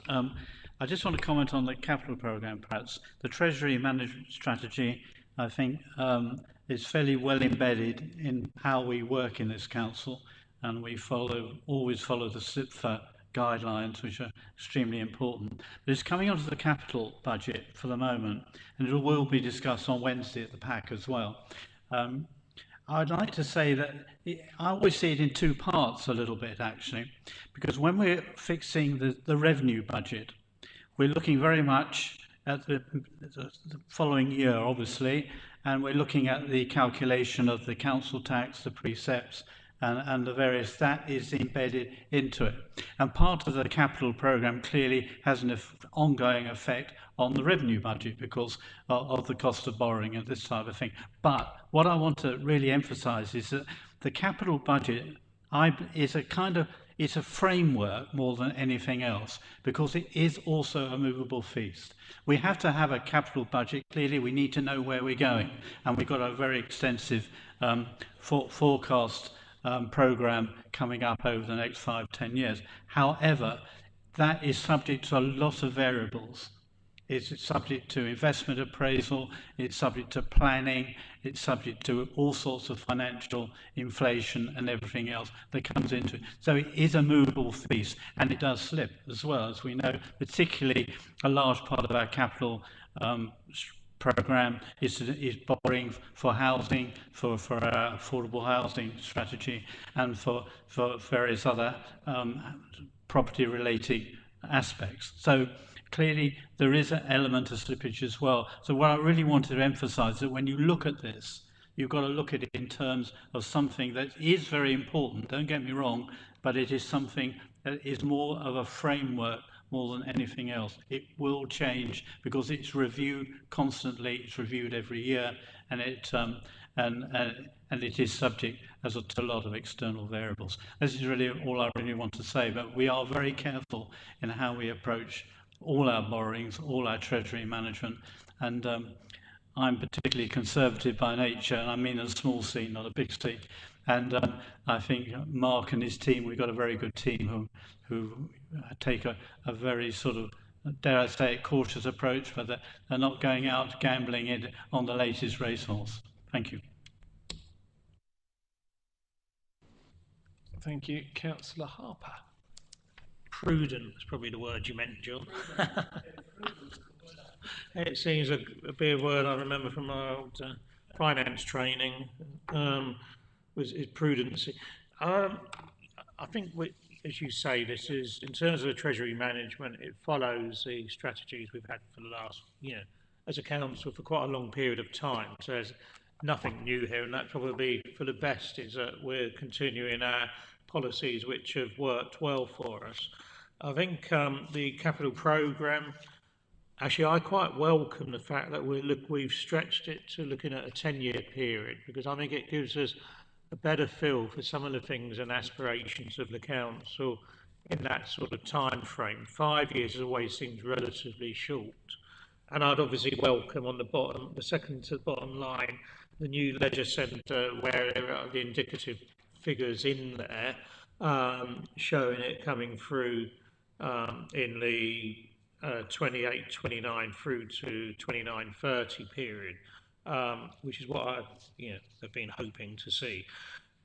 One question actually on the capital programme, and I don't know if anybody here would know the answer. It's the third item from the top on housing, health and environment. It's the temporary accommodation budget of or allowance of £20 million. Now, obviously, given the housing crisis, I can understand we obviously need to put in a provision for temporary accommodation, but it's only in for the 1 year, and I'm just thinking of the pressures we've identified in risk registers here previously of temporary accommodation, always busting its revenue budget, whether just having, and it is a large figure, £20 million, don't get me wrong, but just shown as a one-off for the next decade, is that all that likely we can achieve that, or is it likely we might be looking as we go through actually having further tranches of money? Because obviously our 1,000 affordable homes,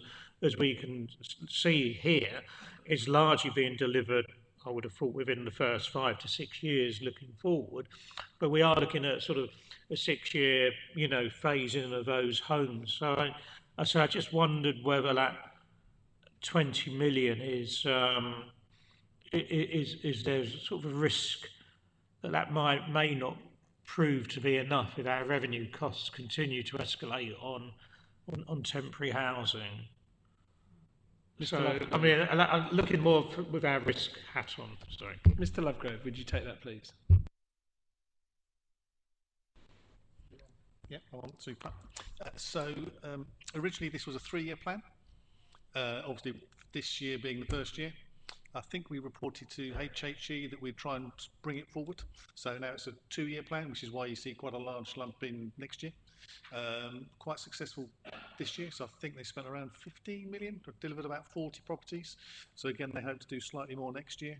I think that view was that would give them the first chunk of that temporary accommodation to start reducing the need for nightly accommodation that is the expensive sort.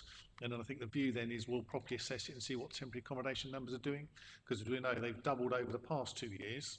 We're hoping if the environment starts to improve, the numbers will come down, and therefore we won't need to need it. I think as we see that come through, and also how we deliver on the other 1,000 homes, we'll make an assessment, I think, and see whether there's more investment required.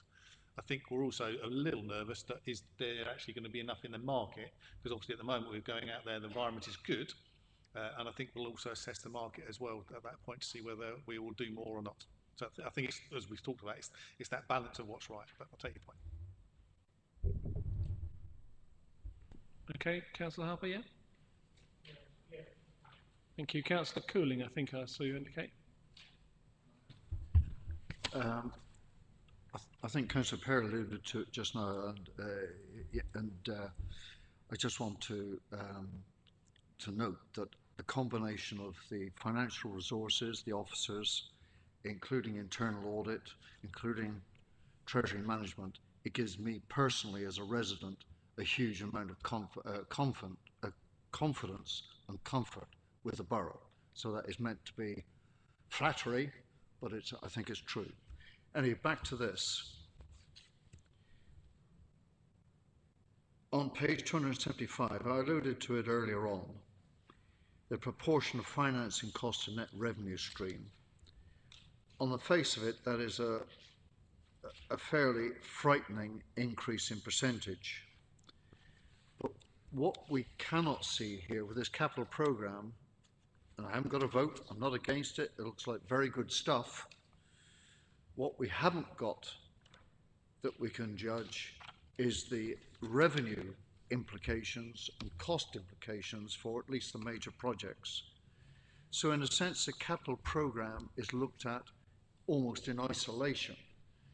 And certainly where I've been in the past, if there's been a sufficient track record to judge that either management or contractors aren't able to absorb that pace, there's been what's called a management overview, or rather a management underview, because all these figures should hang together.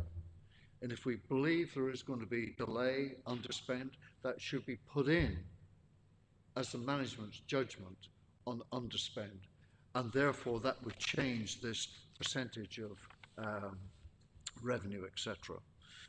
So this is good stuff, but it's not enough if this committee is going to be asked to express confidence in the capital programme and in the financing. It strikes me this percentage of net revenue looks a bit sore.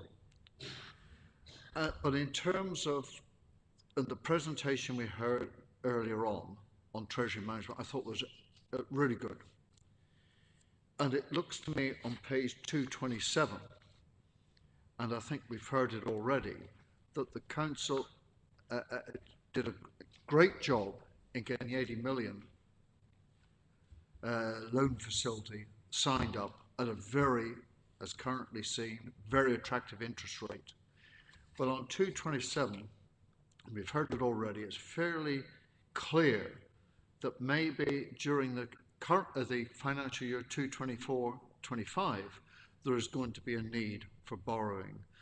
So should we be asking officers at the next meeting to give their current thoughts on when extra debt will be raised? And then we may express a view on what we feel is going to happen to interest rates. And do we want to play the interest rate game, or do we want to cap the risk by getting the debt locked up, as this 80 million was locked up, did a great job. So in summary, I would say capital programme, we haven't got enough meat around it to be able to say that we think it's darn good for the borough. I suspect it is.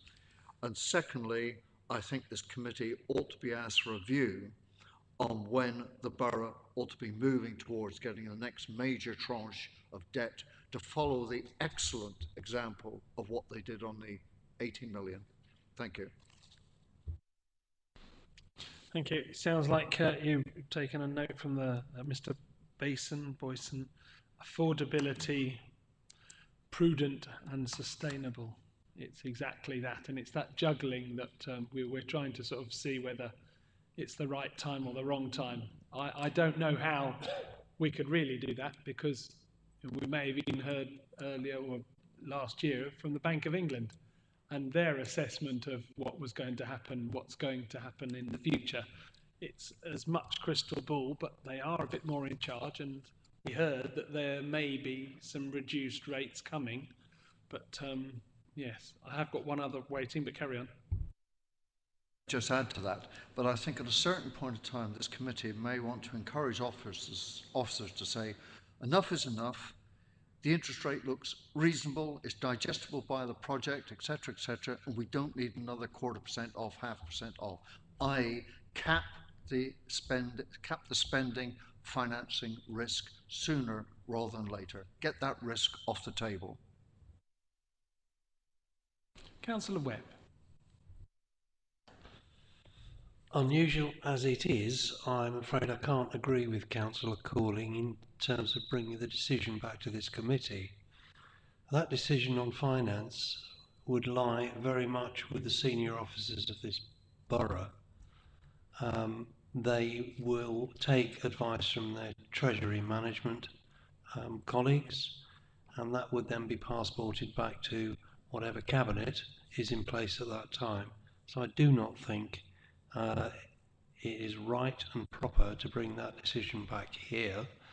What does come back here is the impact of that decision and comments which follow. Thank you. Okay, anybody else wishing to say anything? No? Okay, therefore, on page, scrubbed it out, 206, the report makes the following recommendations to this committee: that the Treasury Management Strategy of 24-25 attached to Appendix A to this report is agreed and recommended to Council for adoption, subject to any amendments arising from the consideration of the capital programme by Cabinet at its meeting on the 7th of February 24. 1, and then 2, that the Capital Strategy 24-25 attached at Appendix B to this report is agreed and recommended to Council for adoption. Take them both together, is that okay, everybody? I'm happy to propose, seconded by Councillor Webb. All those in favour? Thank you very much. Unanimous.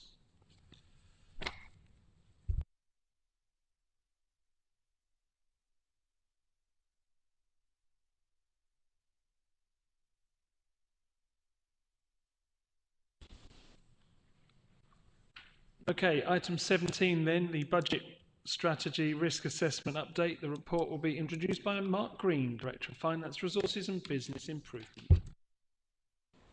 Thank you, Chair. This is the report that I bring to each committee setting out risks facing us on the budget. And just a few things that I'd like to bring out. In the current year, there is a projected overspend for temporary accommodation, which at the end of Q2 we estimated the overspend to be 800,000.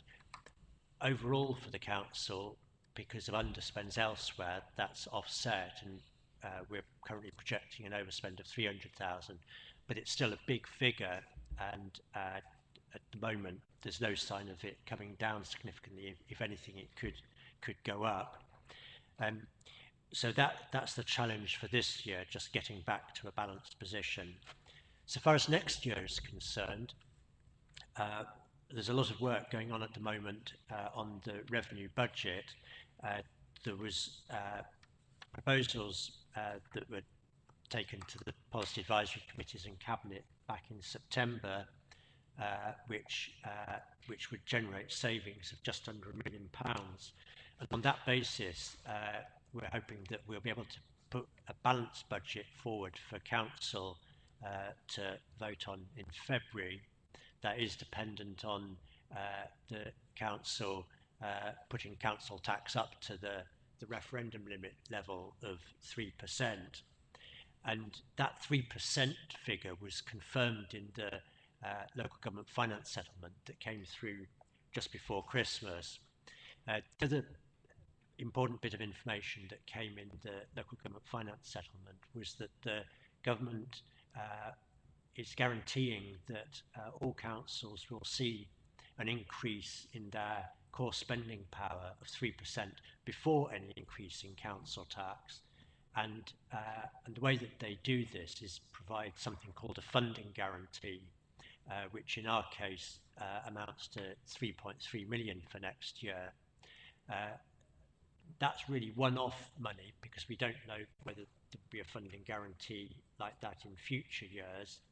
And the practice in the council up until now has been to use one-off sources of funding like that to fund the capital programme, sometimes subject to a top slice, but that would be the officer recommendation so far as use of that 3.3 million is concerned, because we have this very ambitious affordable housing programme which requires a subsidy, and we can put money aside to create that subsidy from the funding or using the funding guarantee.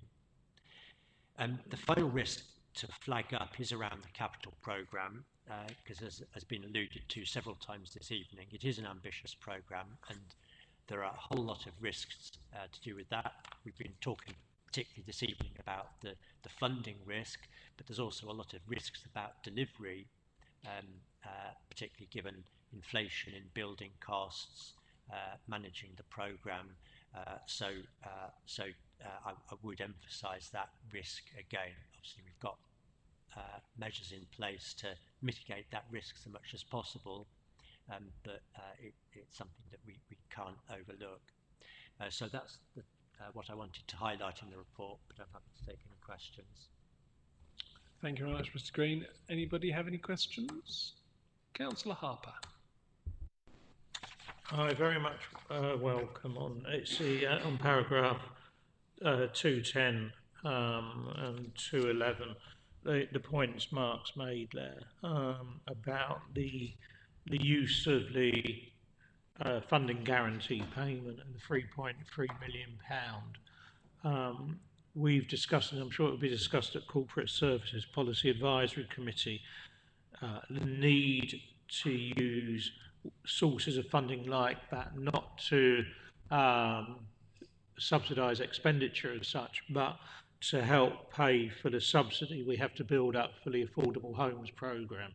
I think when the figure had been talked of £50,000 per house, we were looking at needing to find £50 million in reserves so that those 1,000 houses could be delivered at an affordable rent. And so unless we allocate all or the vast bulk of that £3.3 million towards that subsidy fund, I know we're slowly building up, we are never going to be able to deliver 1,000 affordable homes. We might be able to deliver 1,000 homes, but they won't be affordable. They'll have to be charged at either market or just slightly sub-market rents, which will be beyond the target audience we're looking at. So I would just urge that we consider that when we when this goes forward. And the other point, I suppose, is looking at the coloured risk register we've got. Is that this item or the next item? That is this item, isn't it? Yeah, I noticed that one of the things which was listed there is a failure to deliver council savings or cuts, or whatever you want to call them at the time. I think in terms of what we've got proposed for next financial year, we've already agreed most of that £1 million. The problem, I think, in terms of that risk is going to be the year after next. I know it seems a long way away now, but that would be 2025, 26, whereas from memory we need to identify something like a further £4 or £5 million, I think, at least based on the medium-term financial strategy. It might even be a higher figure than that.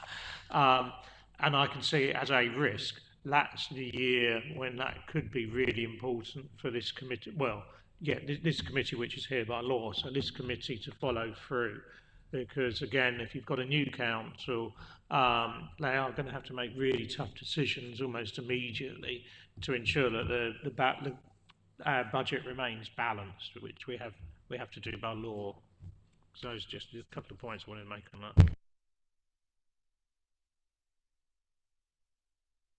Councillor Cooling.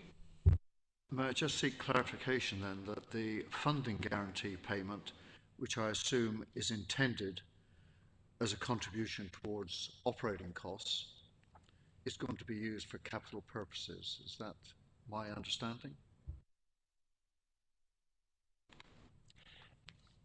As it stands, that's only a proposal, but what it means is that it would be used to provide a subsidy for housing, and yes, the housing is a capital item. It's an investment for the council and the borough.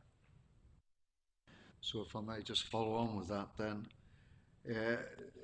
if by not applying any or all of the funding guarantee towards assisting operating costs, there are presumably some services that have to be reduced or removed, or perhaps staff removed, so the borough and residents are suffering on a day-to-day basis.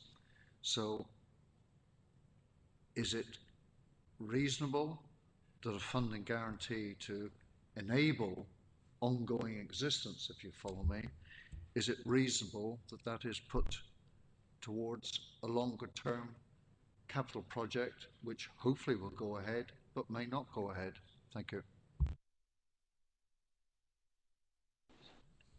Yeah, thank you, Councillor Cooley. In actual fact, this investment, if it's used for housing, wouldn't be at the expense of revenue expenditure. Although we've been making savings in the revenue budget, we've been able to do that generally without cutting services. One of the reasons why the funding guarantee amount is quite significant is that it's plugging an apparent gap in our funding because the level of new homes bonus has fallen off. And it's helpful for the council that the starting point for the calculation is when our new homes bonus was at its record level. So what we're benefiting from is the fact that the borough has seen a lot of new housing, and the government effectively is rewarding us for that, and giving us the means to continue providing housing.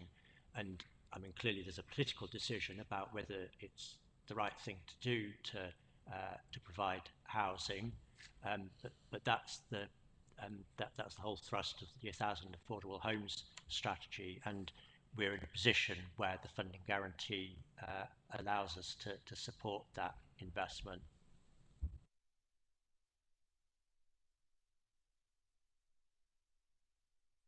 So in essence, you're saying that if this 3.3 goes into the pot to provide the 50 million, however much we can put into it that we don't have to borrow is better for our revenue line as well. Okay. Anybody else?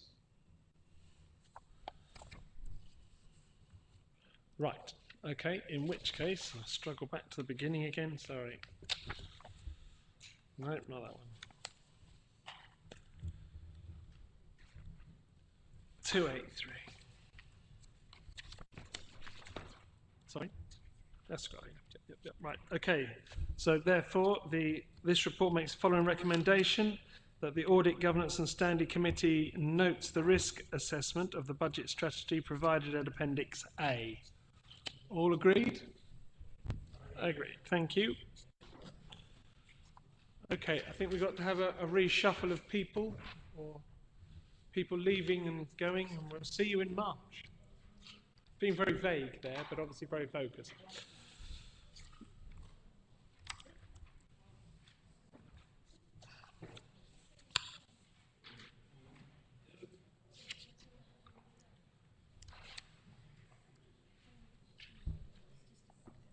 Do you have to clip into anything, or are you ready? You're okay? Okay. Right, item 13 then. Information Governance Report, Annual Report. In your papers, pages 92 to 159. The report will be introduced by Anna Collier and also Georgia Harvey, I believe. Thank you, Chair, and thank you for the slight reorganisation to the agenda for me.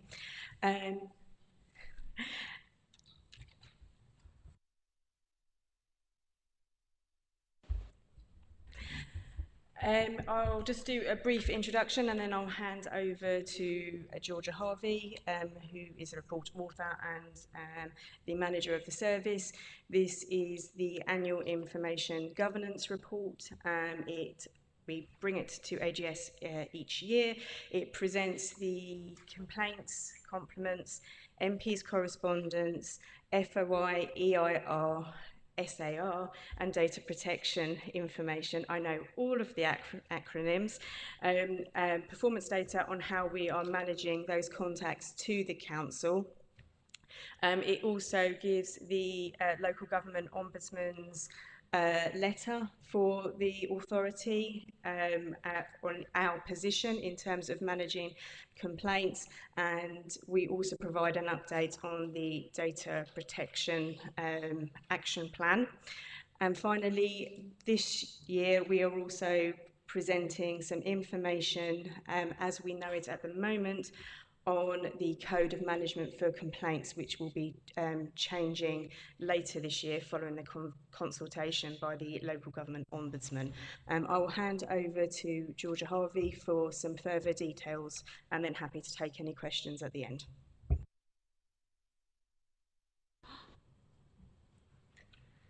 Thank you.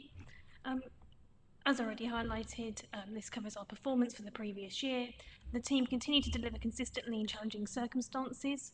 Overall, across the service, volumes are increasing, the scopes of requests are becoming larger and more complex. Whilst performance in the previous year has decreased from before, we do not have a backlog of requests and there has been a good progress on data protection action plan. The change in performance is attributed to three main factors. Firstly, there's been a change in the way customers contact us, with an increasing volume of contacts relating to a single issue repeatedly, which is harder to manage. We continue to work with departments to find ways to manage this within their own customer contacts, so we reduce this down to ensure communication is more meaningful. We've also had changes in internal processes to improve compliance and the quality of work, and that has resulted in an increase in work in the interim whilst we look to try and improve our processes. And then finally, the team have undergone a number of staffing changes over the past year, which is continuing into this year. The Local Government and Social Care Ombudsman letter is included. This does not require any action, it's just for noting. We've also included the Local Government and Social Care Ombudsman consultation on the complaint handling code of practice. The consultation closed in December. We are awaiting the outcome of the consultation imminently, ready to put it into place to take effect at the start of the next financial year. The full details are in Appendix 4 and the key details are set out in Section 1.20. In particular, the proposed changes remove some of our control in the way we manage our processes around complaints and will deliver the timeliness of complaints. The changes could result in cost implications, which has been raised with finance already. and once confirmed, we will review and report back where appropriate on the other changes that may have an impact. Happy to take any questions. Thank you very much. I'm just dealing with a reservoir problem. Does anybody have any questions so far? Councillor Harper. I just wanted to know, this is a lot of useful information here, but I just wondered why there aren't any statistics relating to what the councillors are doing, since we employ the authority. Sorry, I missed the end part of that question. I'm so sorry. This is useful. There's a lot of useful information in terms of external requests for information. Okay. All I was saying was it would be, as councillors here, it would be useful to understand perhaps how many queries come to officers from councillors, to put it in perspective, because otherwise, you know, I mean, it says I think the MP's done X questions in the last year, isn't it? It's on page 109, 262 requests from the previous year, it was 257. You imagine, it'd be interesting to understand how, if you like, from the combined 55 councillors, whether they, you know, how many requests of information they must be putting in, because I should think, I would imagine that's in the thousands. It just gives a feel for the amount of work being done. This is good in terms of knowing, if you like, what residents have raised, you know, data protection breaches and so on. But I just think, to put it, you know, we're missing that little bit of context, but I suspect that would be almost an impossible figure to calculate, but it'd be interesting to hear what the officers felt on that.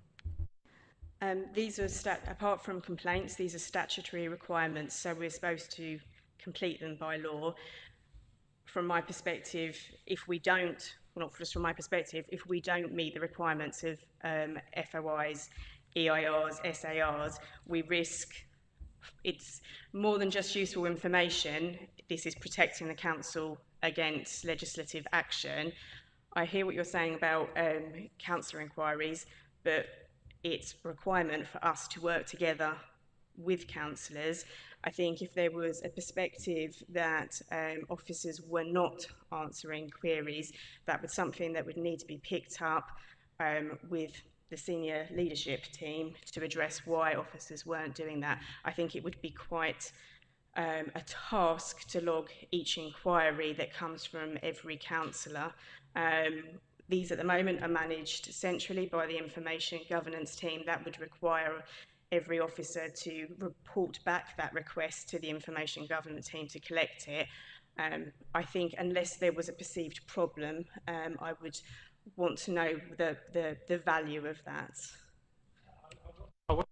That we shouldn't, clearly, as you say, we need to produce this information so it can be filed.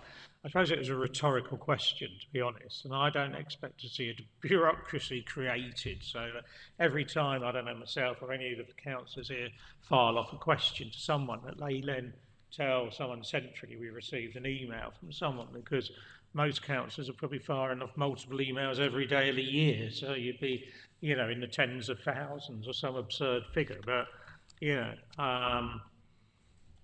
so I just saying it's a piece of, that's information which would be impossible, too costly to collect, and probably wouldn't necessarily enhance us, but we've just got, you know, and this is the statutory information you have to report, so that's fine.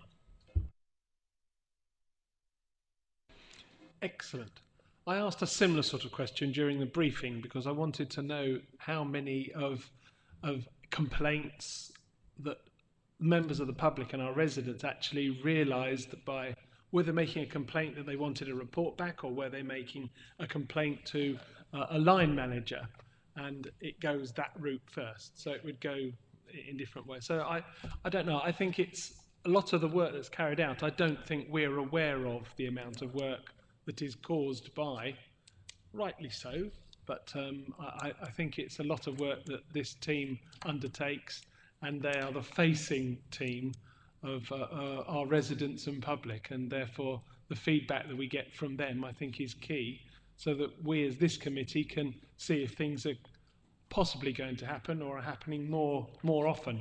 I also asked the point, is it more groups or resident committees or businesses that are asking for certain things?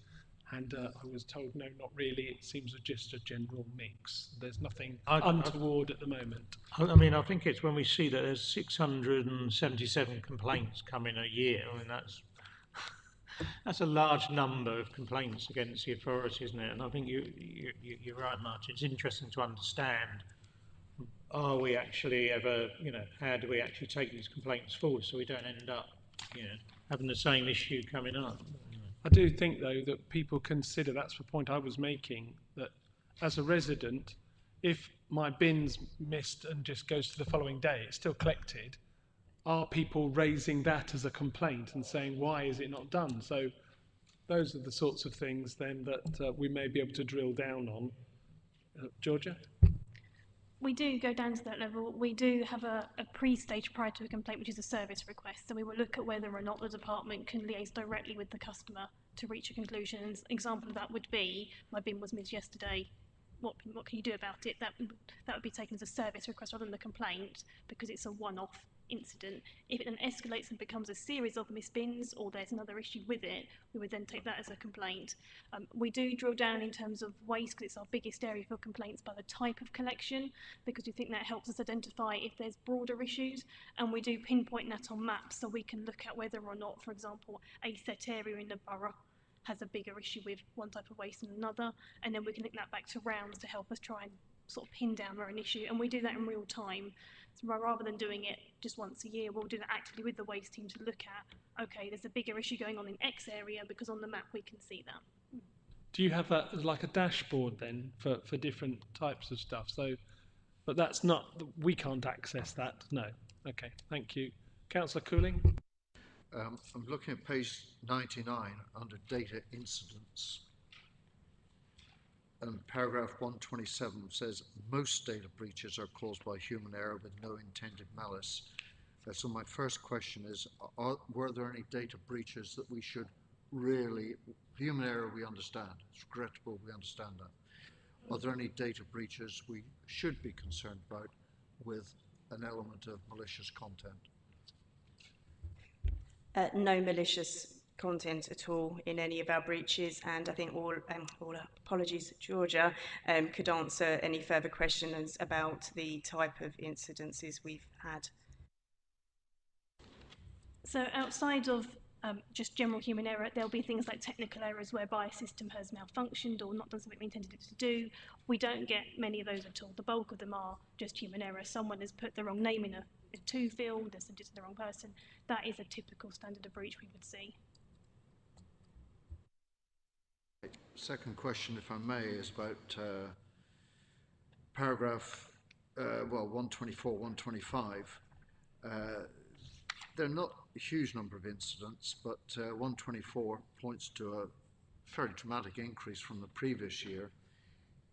Is there any correlation with changed working practices? And by that, I obviously mean more working from home. Is there any evidence that that's causing greater problems? No, the data doesn't suggest that per se. When you drill down into it, what we actually think it is we've done a lot more work with departments in communicating to them what a data breach is and asking them to tell us first. So we've got the ability to go forward and say, actually, this has happened, this is what we're going to do about it, rather than even not knowing and knowing retrospectively. And we've done enormous work with departments over the past year to really try and make them understand what a data breach is and what it means. And we think that has been the biggest cause in it, is that they now know very clearly what it is and where to come to.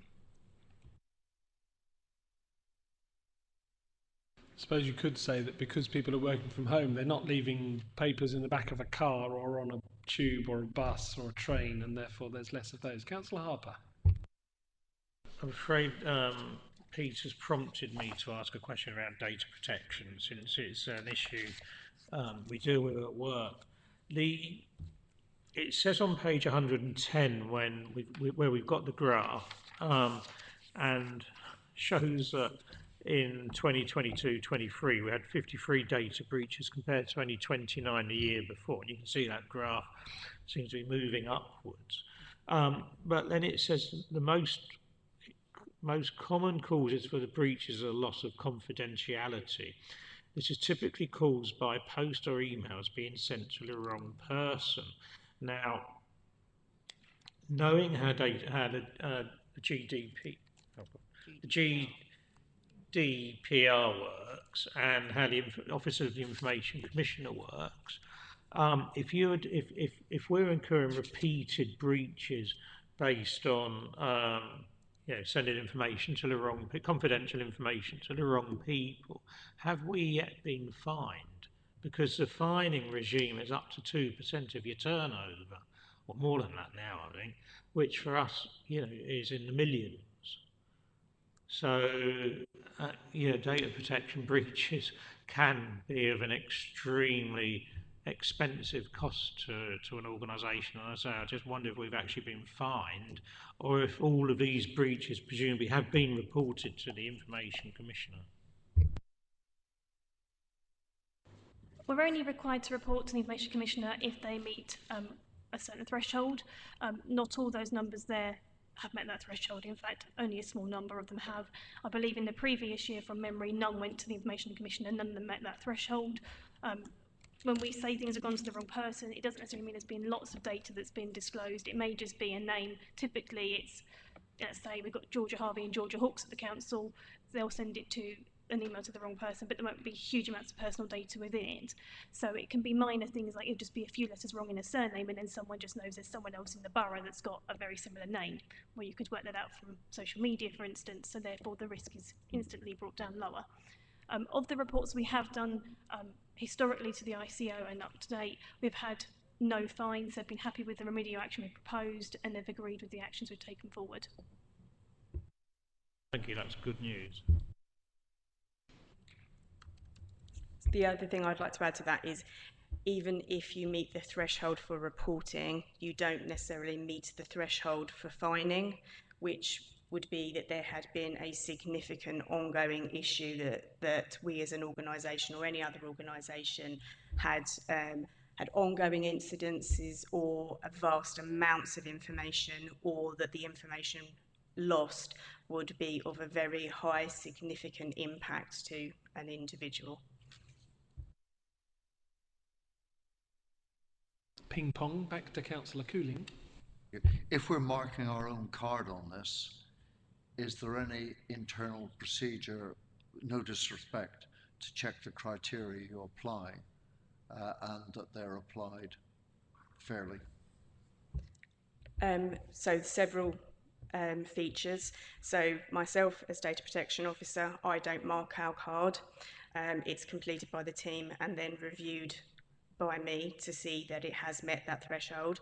The card that we mark is based upon the guidance from the Information Commissioner's office, and then finally every quarter data breaches are reported to an internal board which is made up of members of audit, legal, the information governance team, the senior information risk owner, and HR.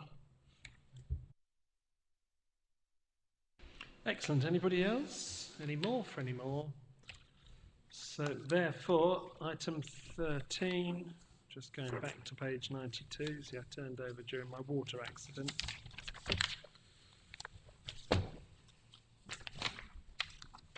It's just for noting, everybody. Is everybody happy to note that?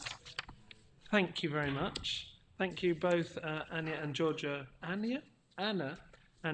for presenting. Thank you. Item 18 then.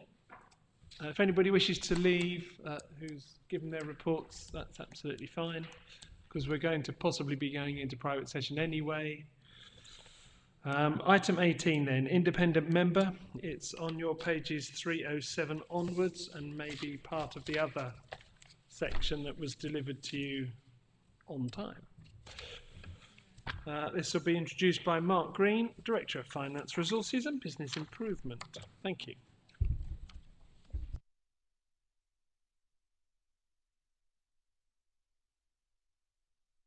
Thank you, Chair. I'd like to welcome Debbie Fallis from HR, who was part of the panel that carried out the interviews. Members will remember a similar report to this last time, where we've reported back on the interview process that we've gone through and the fact that the panel had recommended a candidate for the committee to consider recommending on to council. And at that stage, we were still awaiting one of the two references on the candidate. So in the Part 2 papers, you have now both references. If members want to discuss details of the candidate, I propose that we go into Part 2, as it will involve discussing personal information.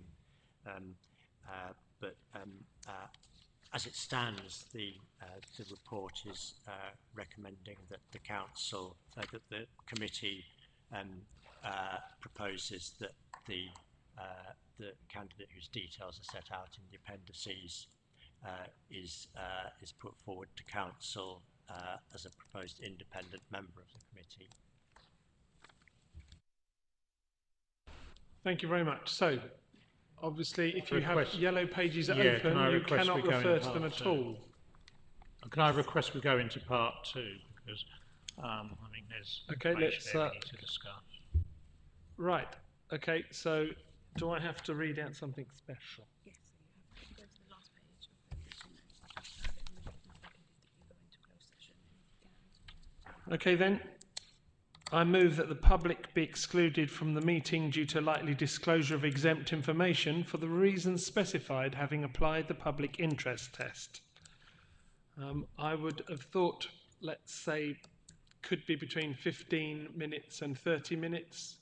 If the public wanted to return at that point and they're watching it live, that's possibly the length of time. So could I ask for a seconder, please? I'm taking that as being Paul.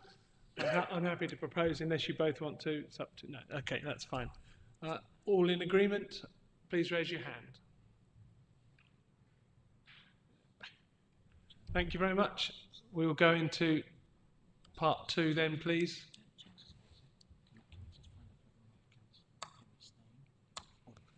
Councillor Perry, are you staying or going?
Okay, welcome back to the Audit, Governance and Standards Committee meeting.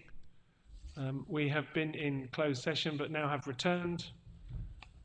And this is item 18 on the agenda, which was on page 307. We're just checking that we're back on. We have. So we have returned. The time is now 21:19. The committee have discussed and now have a proposal to take forward to council as a recommendation. Yes. And the clerk will now read out our proposal and proposition. Thank you, Chairman. So the wording that I've got from the committee is that the council be recommended to co-opt the person proposed by the selection panel as an independent member of the committee with a 6-month review period for both the co-optee and the council. Paul, you're happy to move, and Councillor Trubitsky as seconder. All those in favour? 6-6. That was unanimous. Thank you very much. Now, you notice I did have a bit of an accident with a rather large amount of water. I think that is the meeting closed. Thank you very much, committee, for all your input today, and thank you, officers, for all the reports. We will see you at another meeting in March. That is as close as we can get. Thank you. Bye-bye.